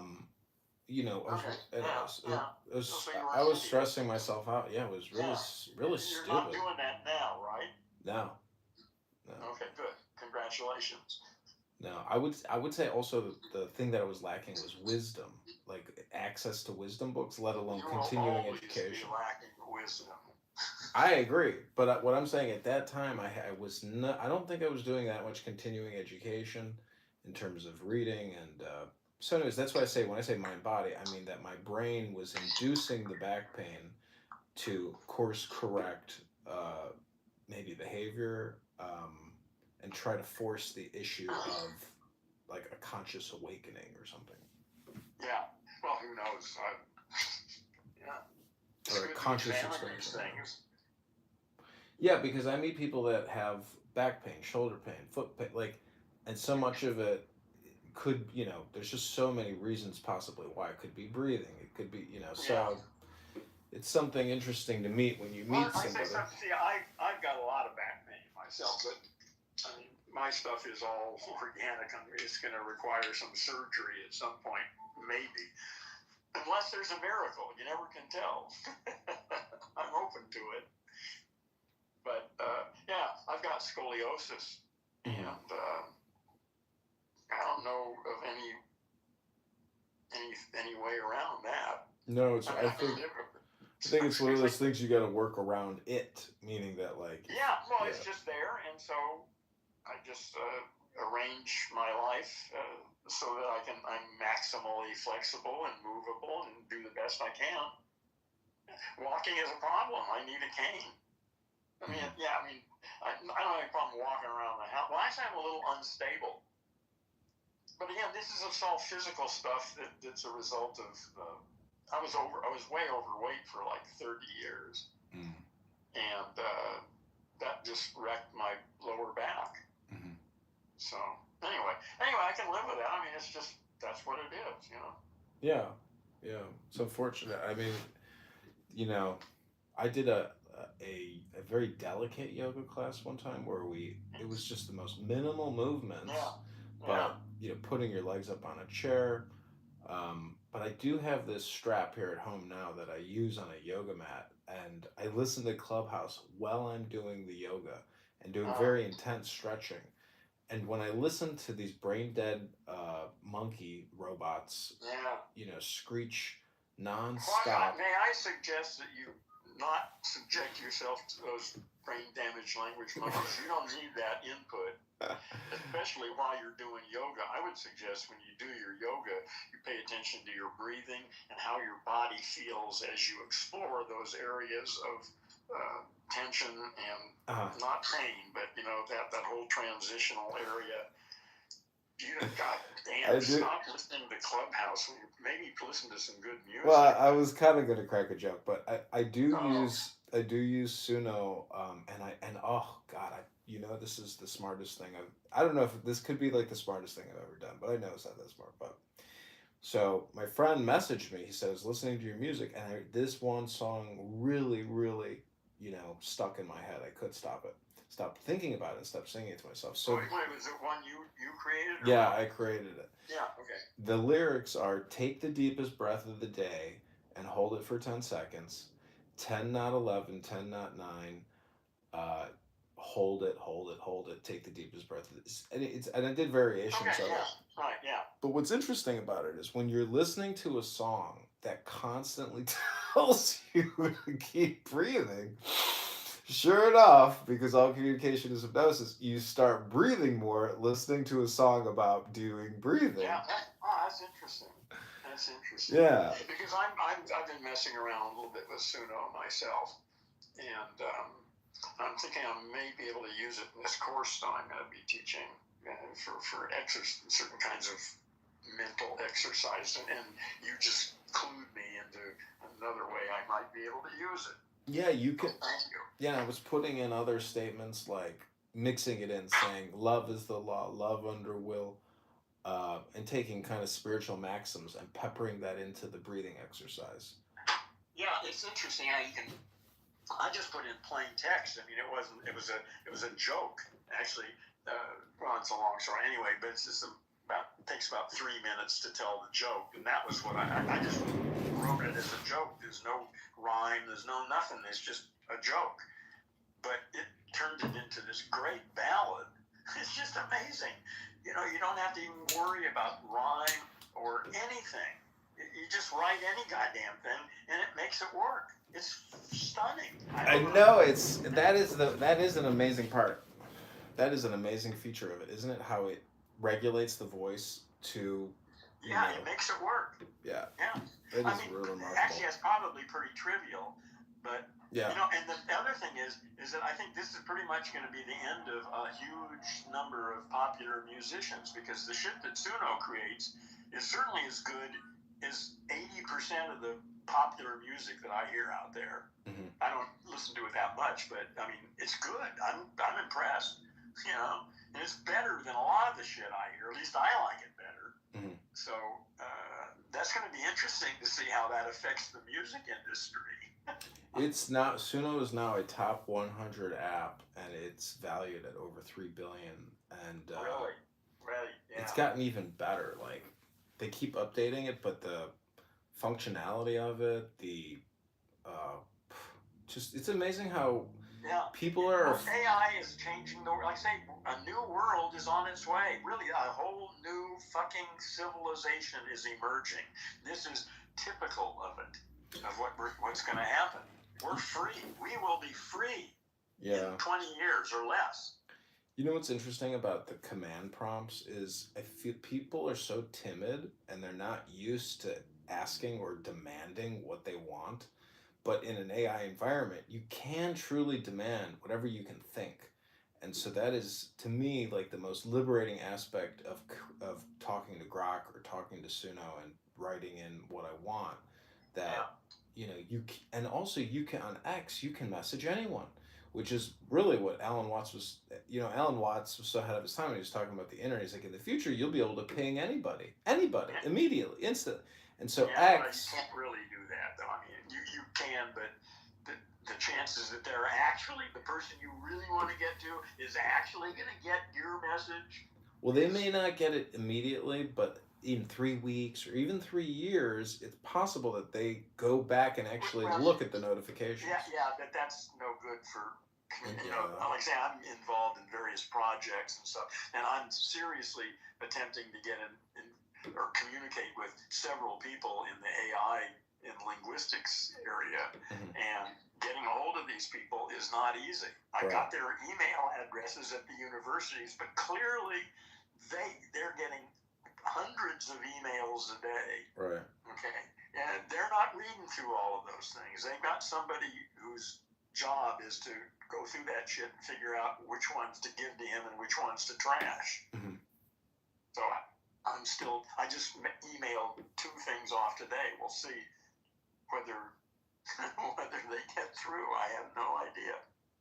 I mean, I would take your Gendo, the thing that I read that one time where I was like, I should turn this into an audiobook for him. But just... Which one are you talking about? It was like all your quotes and sayings that you had stored up. All the quotes. That's a perfect... You're right, that's a perfect... Oh, shit, that's so obvious. Why didn't I think, thank you for coming in and telling me that? Yeah. That's so fucking obvious. Yeah, I've got all the fucking text I could possibly ever need.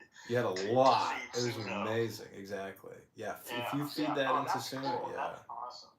That'll be a trip for you because, you Oh, yeah, I can't wait. As soon as I get you offline here, I'm going to go start looking and seeing, which ones are we going to... Thing is, I'm not paying for it, so I got pretty limited usage of it. What's amazing, too, is when you do... the lowest tier package is $10. That's about 250 songs.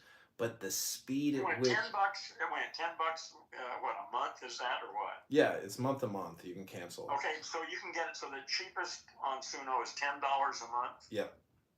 Okay, well, I may have to... okay, go on.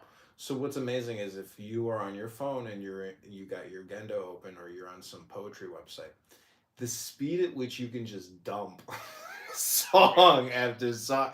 I mean, I can literally create like one song every, Anyways, I'm just saying that it doesn't limit you. It's amazing. I understand exactly what you're saying.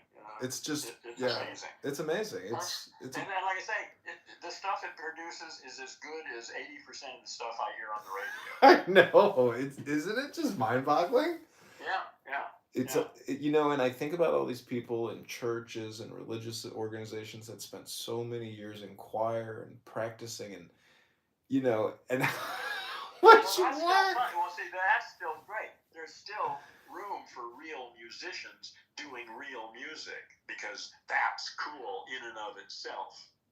It's very cool, and it is Zen, and it's very. And what? It's the difference in capitalism is the thing that fucks everything up here. It's fucking money. If it wasn't for money, there would be no issues about any of this stuff. People would make music or art because they love making music and art, and they get famous if everybody else likes it, but it would have nothing to do with money or livelihood or anything like that. Well, that's the new world we're moving into. what I find so interesting about communication in the human brain is when you look at like Milli Vanilli or Britney Spears, they were all these musicians lip sync, whether they're on the stage at the Super Bowl or they're. Anyways, so what I'm trying to say is what's interesting is if you were a I know this musician, she put on her, and she's pretty successful, but she still posted, I effing hate AI music.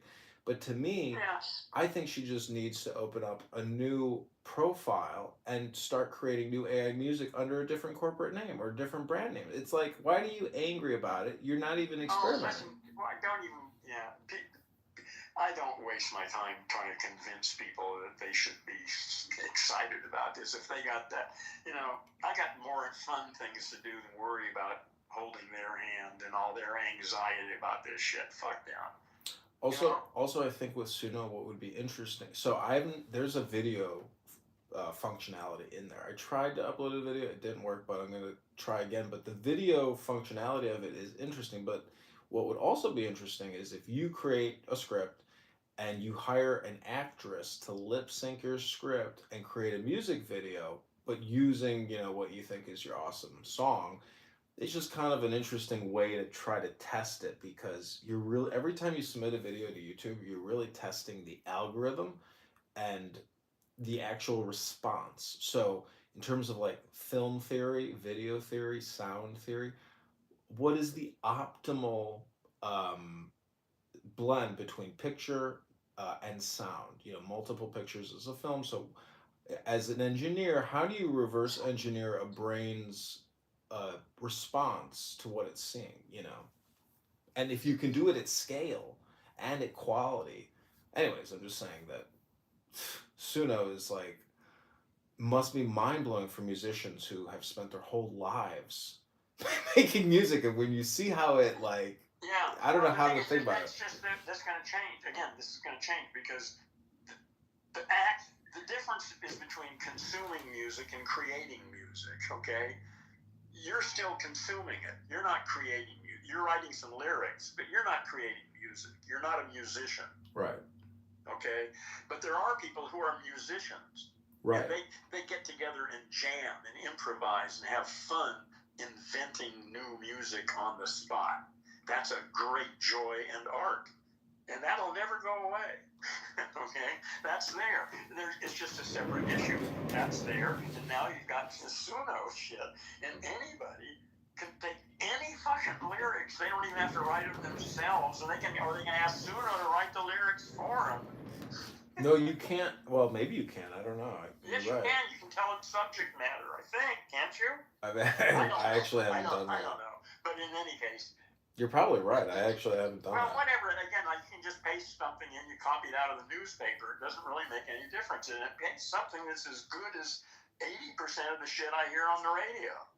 I mean, how the hell do you deal with that? What are you supposed to think about that? If I can sit here and copy some text out of the newspaper and create a song that's better than 80% of the bullshit that's out there already, well, what the fuck? Well, that kind of isn't it weird how we consume all this content, all this media, but then when you see with the click of a button and your product is just as good as all the stuff you've ever listened to. I'm not saying I have buyer's remorse. Because a lot of the content I have viewed my whole life is, just amazing stuff. Well, no, that was a different time. You didn't have any options then. Now it's different. You can't compare them. So this is just for music, but there will come a time, I assume, when you'll be able to make movies just out of your prompts. Hey, listen, it's already here. You can do it already. There's short movies. They're 30 seconds or 2 minutes or something, but. No, it's already here. Oh, Sora, yeah. Have you used 5 Sora? 5 years from now, like I say, there's a new, probably there won't be any more. Well, there will still be actors. There will still be actors, and there will still be plays on stages for people. That's still a thing. But for movies, my sense is that may become totally generated without any, that directors, obviously, the director and writer, but the AI will actually make the whole goddamn movie. But again, there will be people who want to make movies too, That's just a separate. They're just different things. That's all.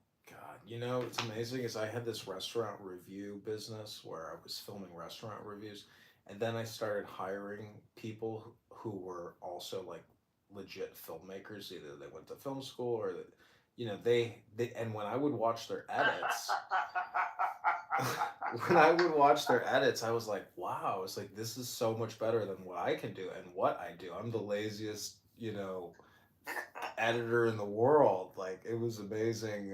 So, anyways, I'm just trying to think like, would it be possible in some way to actually recruit and hire people to sit there and make AI videos on your platforms that can be monetized? You know, and Oh, I think within a couple of years you won't need those people. You just do it yourself. You just well, what I'm saying is if tell it what you want and you'll have it. Period. 2 years from now.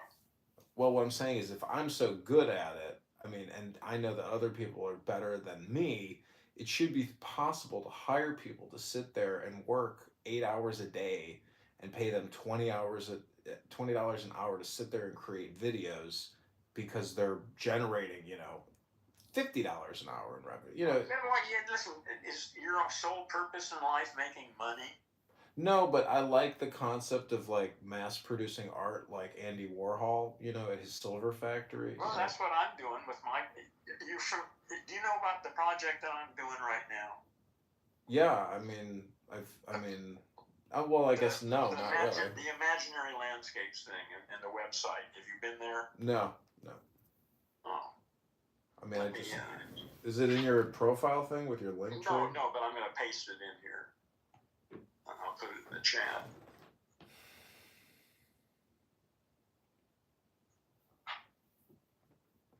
Yeah, so here we are. Yeah, where is the chat? Is that the chat? Yes, that's the chat. Okay, there is a link.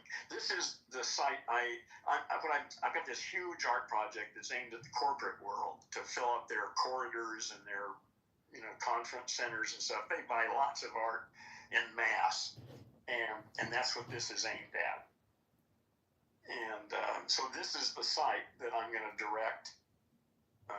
There are maybe 10 companies in the world that are the main suppliers of art to the corporate world on the planet.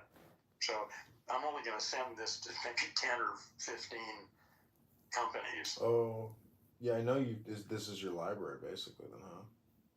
Well, this is my sales pitch to the corporate world. So. Oh wow. Basically, well, anyway, that's just about done. Within another couple weeks, probably, I'm going to start sending this out and see what happens. Mm. It could be really amazing, or it could be just a dull thud when it hits the floor. So I have no idea how anybody's going to respond to this. Let me show you what my aunt does. She has been painting people's pets for 30 years. Oh, and how do they get the paint off those pets? They have to take them to the pet wash afterwards. Yeah, so she's on all these websites where she sells her prints. Okay. Yeah. And she makes a living doing that? My mom is her harshest critic, but I'm looking at what she does, and maybe you'll like the art. It's pretty impressive, in my opinion. Wait, does she make a living doing this? Yeah. Yeah, okay. So you're going to put a link in the... Yeah, let me get you the link. In the chat there. I've never actually Googled. This is the first time I've Googled her art, and it came up right away. My mom has a really nice piece of like a Mexican, Southwest old. It's very weird. That's on display.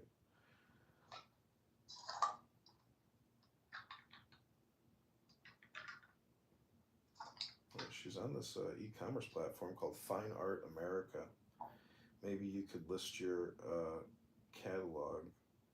No, I don't want to. I'm not selling to individuals. I'm selling. I want to sell 200 pieces at a time. Well, anyways, that's the link because I just Googled my aunt's name. Holy shit! Oh, let's see what happens. Okay, this is okay. These are pictures. Oh yeah, okay, yeah. She's okay. She's got her own style, doesn't she? Yeah. Yep. Very distinct. It's her every painting. Oh yeah, okay. The color, yeah. Okay, interesting. Yeah, she's got a really identifiable view. Yeah, she likes purple. Yeah. Yeah, those are real. That's because they're identifiable. Yeah, that's and it. These are prints? Yeah, I assume this website might even print them and then, however you Yeah, want. right. They don't print them until somebody wants it, buys it. Yeah. Maybe they have framing service. I don't know. There's a gallery near my house. She's been there, I think she said 50 years. Polish woman who's basically just like a local art broker. Yeah. But she has like a framing business there, and she's, she really does it. And really, God, she has so many frames, old frames. It's unbelievable. Yeah. I used to be sort of involved in that world for a couple of years, but God, I'm so happy to just do digital shit now. I don't want anything to do with frames and well, that or other people. Well, again, if this deal works, then I won't have to deal with any of that shit. That's what the company is for. They will deal with the printing and framing and delivery of all that shit. Yeah, for me, the fun is just doing the art. Making money on it is just an afterthought. Yeah. One project I did with this guy that I met on a forum called Wicked Fire. It's like a group of online advertisers and publishers that work in direct response mostly. Across like a lot of different categories. Could be car insurance. It could be. Anyways, I can't believe it. The site is still up. But anyways, we figured we were advertising ringtones, and so we created a product that if you say you put in 1,000 keywords like Mariah Carey or Britney Spears, it would create 8 banner images with all of Google's format sizes. And so we were mass uploading all these automated banner images into Google and running ads on corresponding websites. And acting as like a broker or a media buyer on behalf of the advertiser. And that guy that I worked with, I couldn't stand him though. And that's like a me thing. But I couldn't stand him, so I ended up ending the business relationship. But he went on to make millions and millions and millions of dollars. And that was. He's still an asshole. I don't know if he was an asshole. It could have been me who was the asshole, probably. Well, you could have both been assholes. Could have both been assholes. But anyways, it was just, I didn't play it right because, he was the real talent. He was a real software developer. Yeah. And I could never, maybe I should have even have asked him, okay, how do you do this? Like, maybe he could have actually taught me what he was doing. But I guess it was a me thing because I had no patience at the time. Well, that was you then. You learn.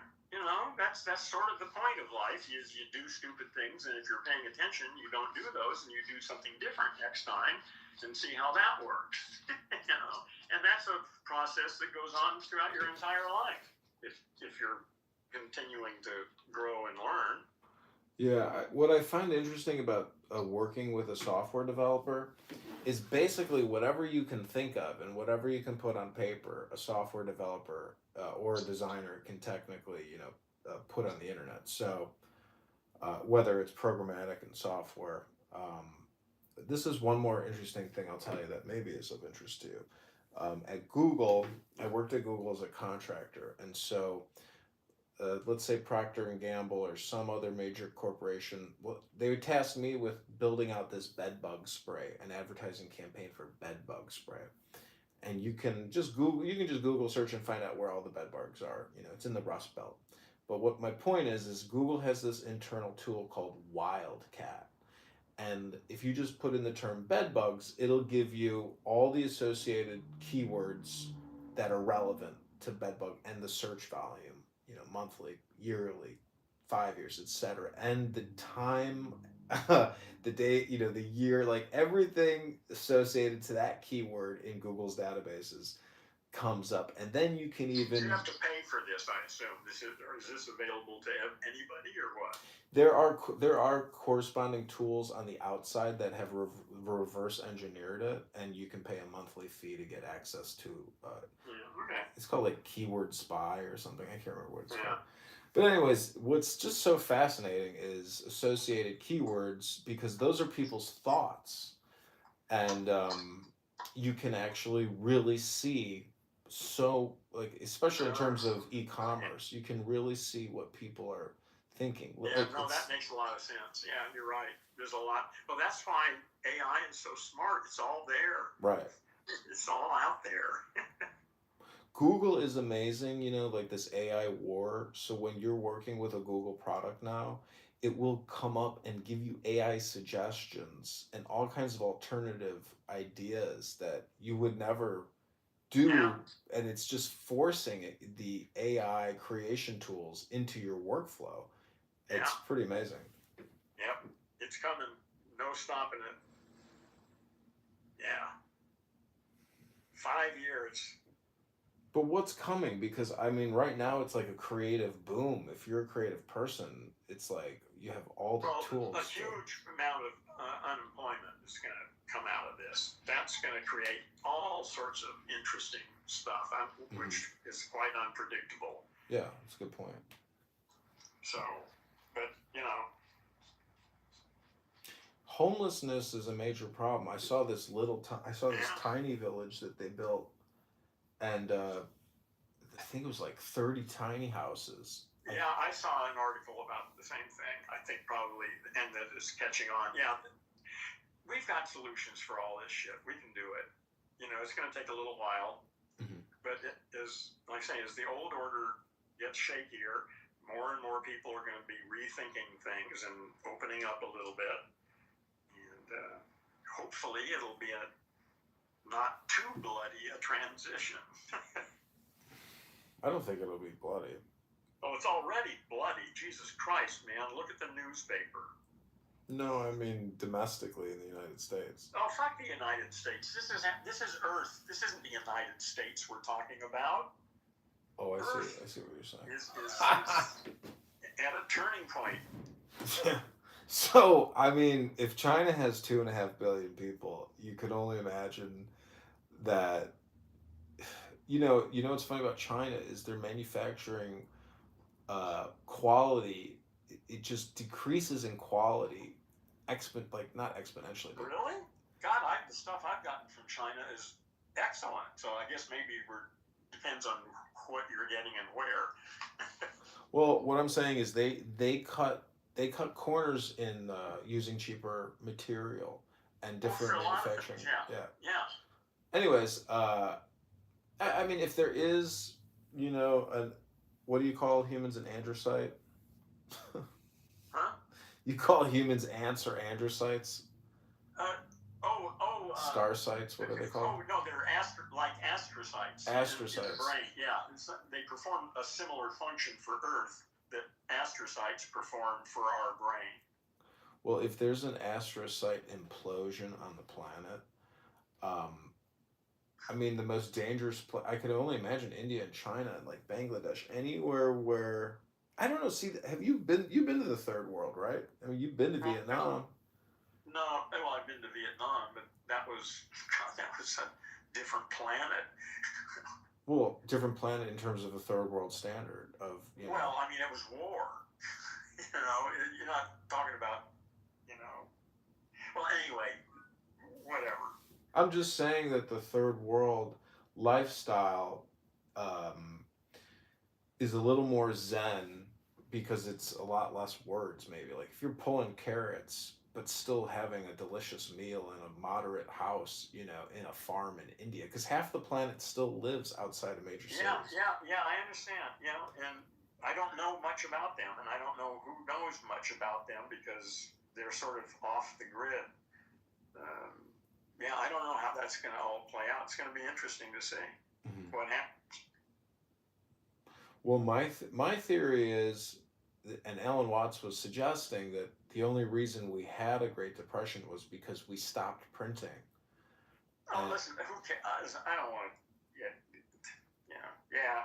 Well, the only point I have is that it's possible, because you said it's going to be a bloodbath or like a civil war. No, I didn't say that. I said it could be. It already is a bloodbath right now. I mean, there are all sorts of wars going on. People getting murdered, bombed every day. I know. So, So, anyways, then I have to go back to my ultimate fundamental point or belief, which is there's not a speck of dust out of place in the whole universe. right. Yeah. Let's just make that a good, reasonable assumption. You don't have to believe it. Mm-hmm. Just accept it as one reasonable assumption that might be applicable in certain circumstances. Well, I talk to people every day who are I think you can call them hypocrites, but they're. Well, I call them brain damaged language monkeys.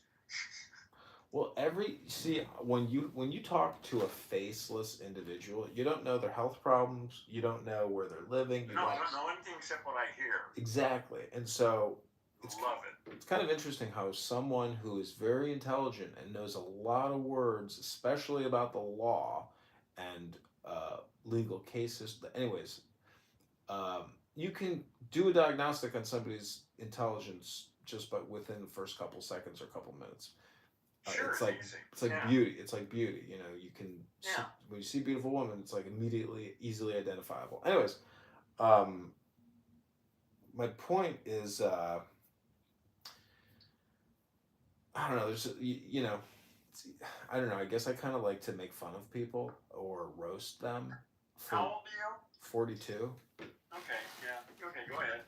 And the reason why I like to roast people is because they don't get the cosmic universal joke, and they're so wound up about, let's just say, Smurfs or some racial identity politic. They're so concerned about a certain group of people who they view as being mischievous. Let me ask you something. Why are you so concerned about them? Because if you're like a Bodhidharma or a Bodhisattva and you've obtained joy or enlightenment, and you see people who are repeating themselves 100 plus. Yeah, of course. Creating all the misery that they can absorb. Well, I just feel like it's kind of fun to tease them because, in a way, I mean, if you believe all communication is hypnosis, then everything I say is essentially suggestion. But teasing is better than pitying them. Well, it's not like it's not like I'm really making fun of people. I'm trying to essentially play the fool or the court jester to make them realize there's something else happening here that I'm missing out on. Or, Yeah, absolutely. Yeah, I try to whenever if I'm talking to somebody, whatever I think they're expecting me to do, I try to come from the opposite direction. I mean, not always, but I usually try to foil whatever it is they're expecting. I mean, that's the Tao. I am a definite contrarian, and my investment hypothesis has always been a contrarian type of attitude. But today I was. Works well for me. It can work well, but if you're not. I heard Robert F. Kennedy say. You don't have to be an asshole. Exactly. You can still be polite. I was an asshole for more years than I needed to be. Yeah. It was useful because it kept people away from me that I didn't want to interfere with. So it worked, but I realized eventually that it's better if people like me than if they think I'm an asshole. I agree. I heard Kennedy say, "I want people to know what I mean without being mean." So that soft-spoken voice can carry you far if it's intelligent. Well, I say I I think there's going to be a whole lot of serendipity in the next decade. I think things are coming together in unexpected ways. Connections are being made and new structures are forming. I hope that's what I'm going to see. That's what I'm looking for anyway. I was in a room on this app and I was like, how are there so many stupid people in all the positions of power? Somebody had a term to describe that as if that's an actual paradox. But there's a term for it. I don't remember what he said, but it's suggestion. I mean, anyways, politics is very difficult. I've been removed from the ballot. I'm going to try to write an appeal to the Illinois election state board. I mean, I basically already have, but they've removed me from the ballot, and now I have to submit a write-in candidacy, I think by January 15th. And I'm not sure if there's a certain number of write-ins that I need to get. Well, anyways, it'll be it's the primary. So I'm going to lose the primary, but anyways, that's the whole thing. The whole thing is like a racket. And today I have this like 35-page document on objections to petitions for challengers. It's a very thick document. Every page is completely filled top to bottom, and there's so many definitions. So I know this. And you're going to do this? You're going to do all this? No, I'm pretty much done. I'm done with all the heavy lifting. Yeah, fuck that. Well, what I'm saying the United is, States will be gone in a few years. Fuck them, man. That's not where the future is. well, when I hear them say, even though now I thought about it, I was like, actually, it's kind of smart. If they put data centers in outer space, they're definitely going to be doing that. There are so many people. Why would they put them in outer space? Why would they go to the expense of that? Because that's the insanity. That's the stupidity that I'm talking about. That it's like, if you can think it, they will do it, and they're already going to outer space. Who is this they that you're talking to? Who is this? SpaceX, Google, IBM, everybody. I mean, it's fucking. No, that is economically stupid. They're not that stupid. Why would they build those fucking big, huge things out in space when they can just build them here? Well, look at Starlink. It's already here. They're already doing it. Starlink's a separate issue. It's technically a data center. You could look at. Yeah, who knows what's possible in the future? I don't see. Well, anyway, that's just not even an issue. Well, when I saw that article, I started laughing. It said they did this article. It was like the New York Times. They did this interview, or it was New York Post. I could get you the link. Well, whatever. Just what was the point? The point is, I started laughing when I realized it's just clickbait. But then a couple of days later, I started laughing, and I was like, God damn it. They probably will start doing that because they're already spending so much money. I saw in Louisiana that the Facebook Meta AI Center will use more energy than the entire state of Louisiana. No, God. You need to do some better reading. I don't know if it was annually. No, that's just bullshit.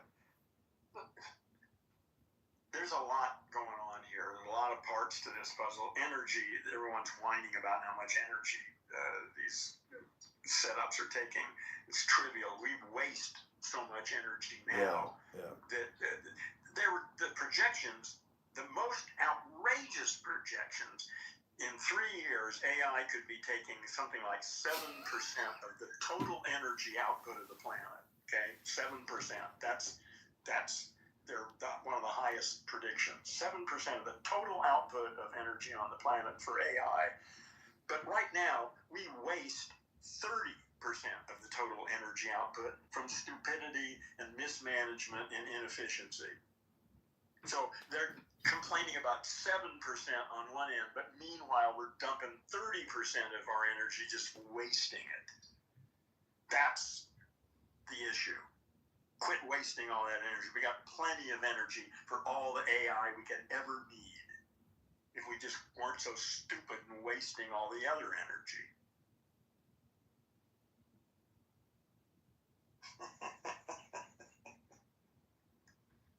Yeah, I mean, anyways,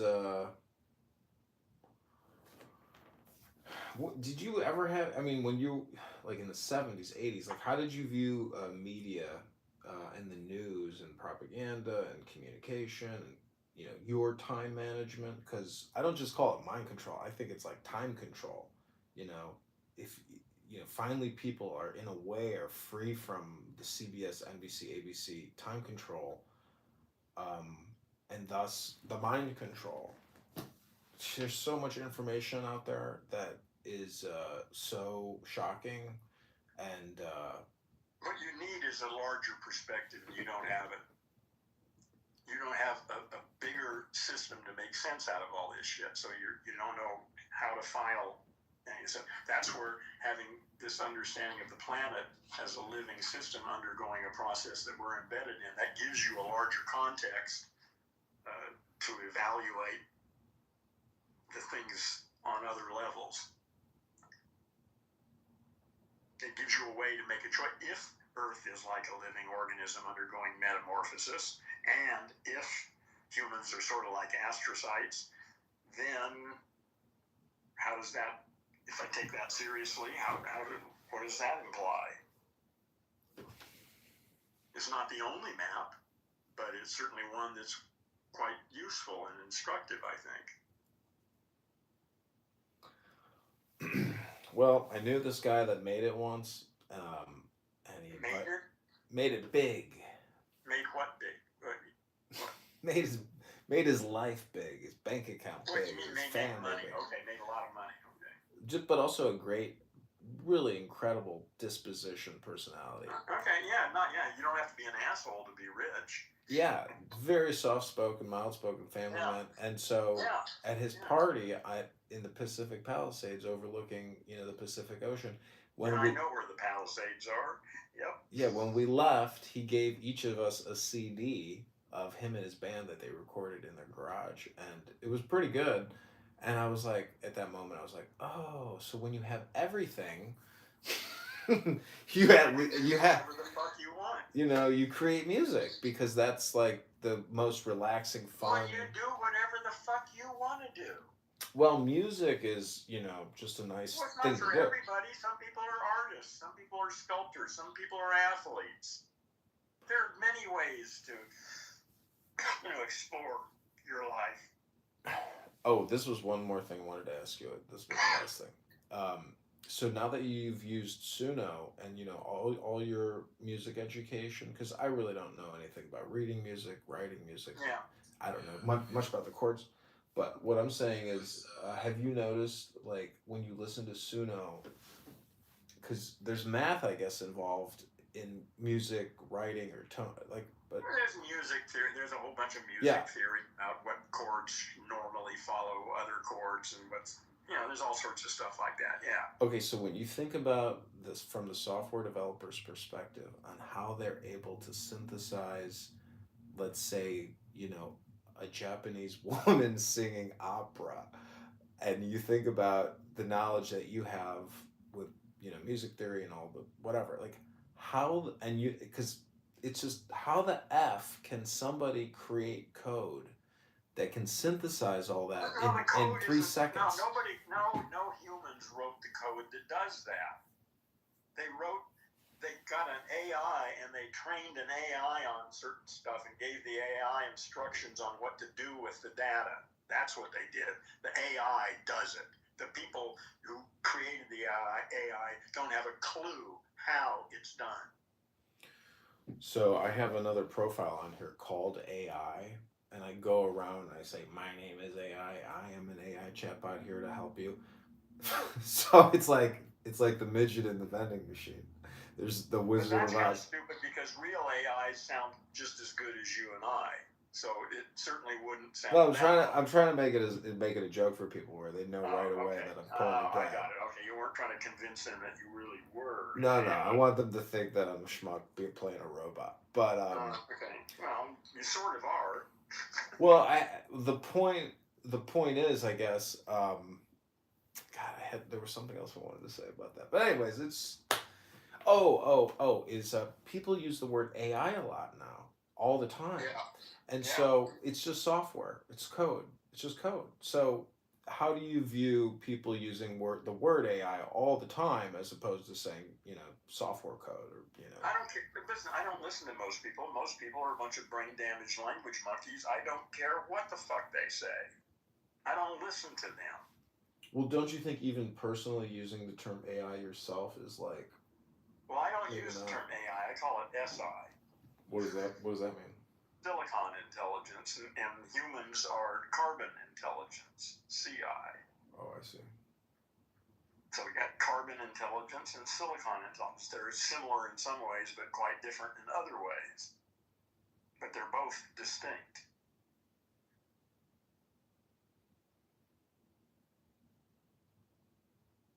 Well, in fact, ChatGPT never uses the term AI, and this is one of the cool things about what it did. I never told it to change. I just told it what I was doing, and that I don't use the word AI anymore. I call it silicon intelligence.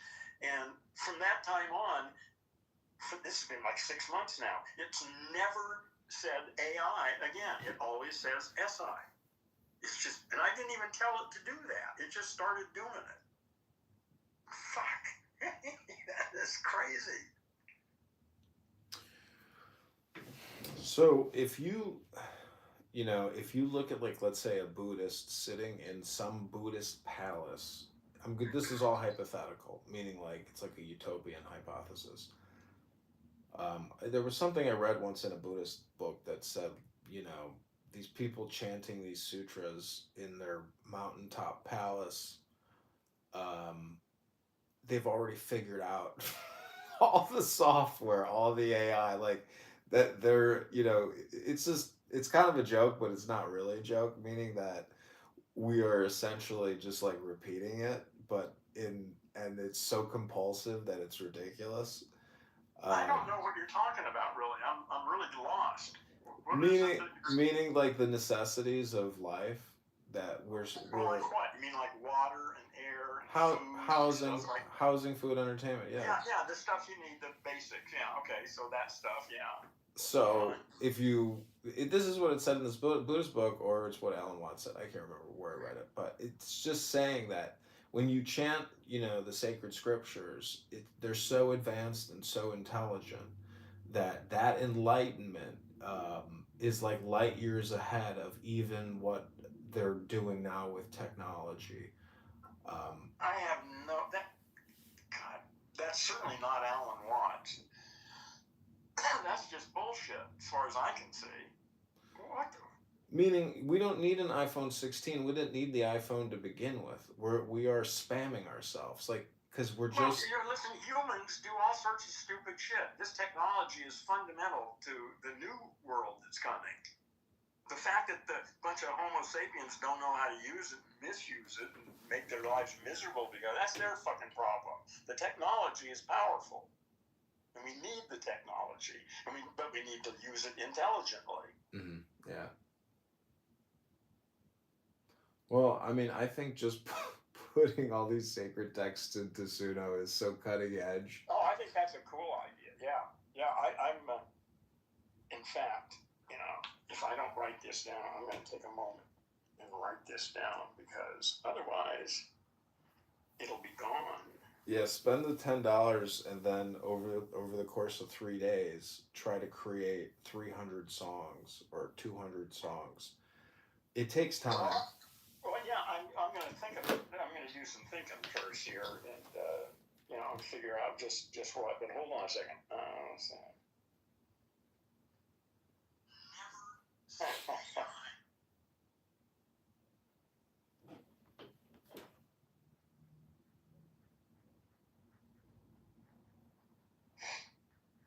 Yeah, this could be awesome.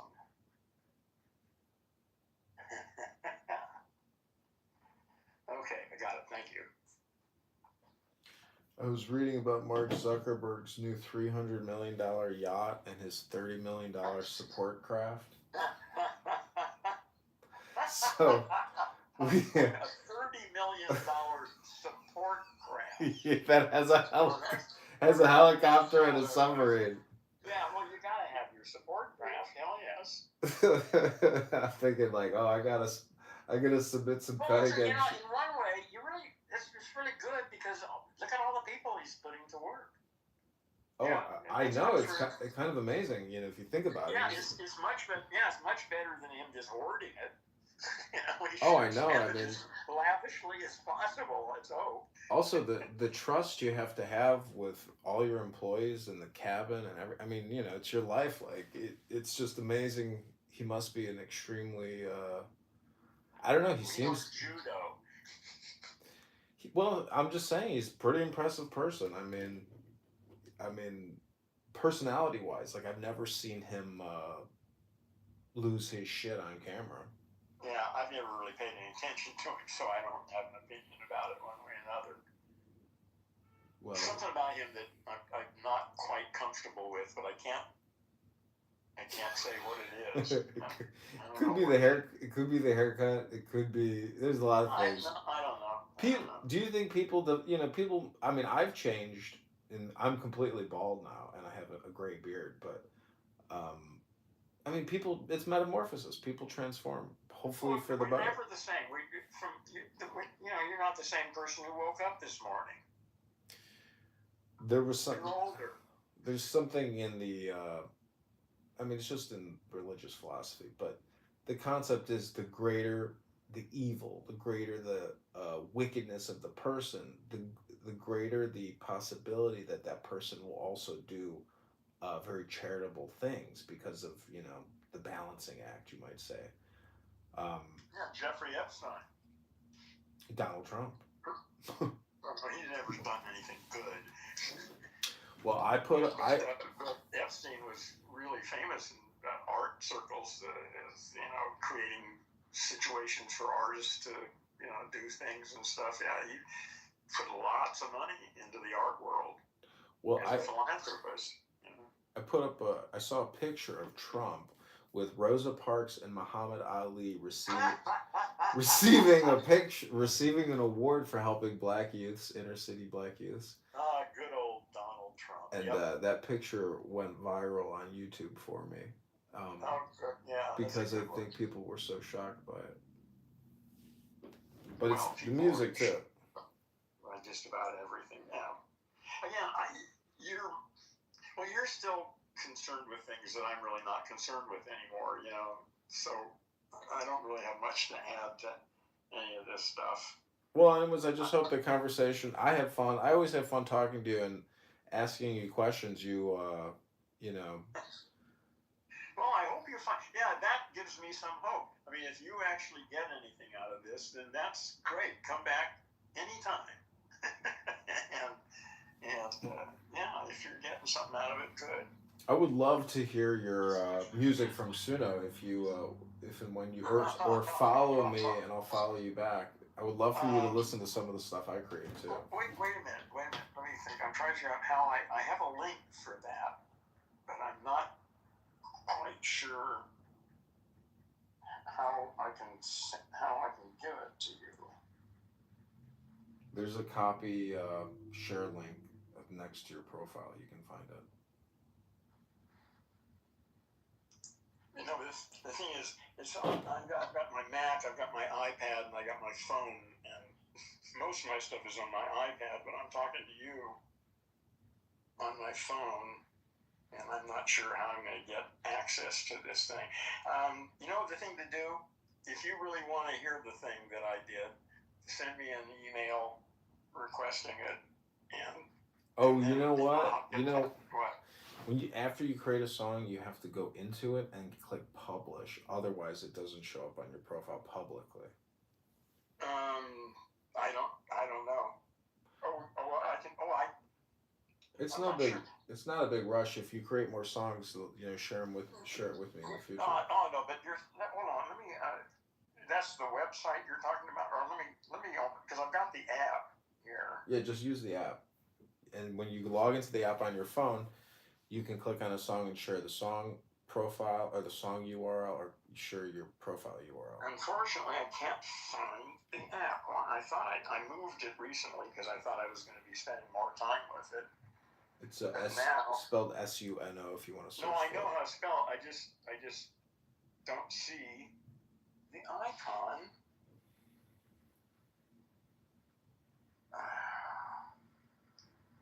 This is yeah. Oh, I know how to do it. I'll just there it is. Okay, so I do have it, yes, and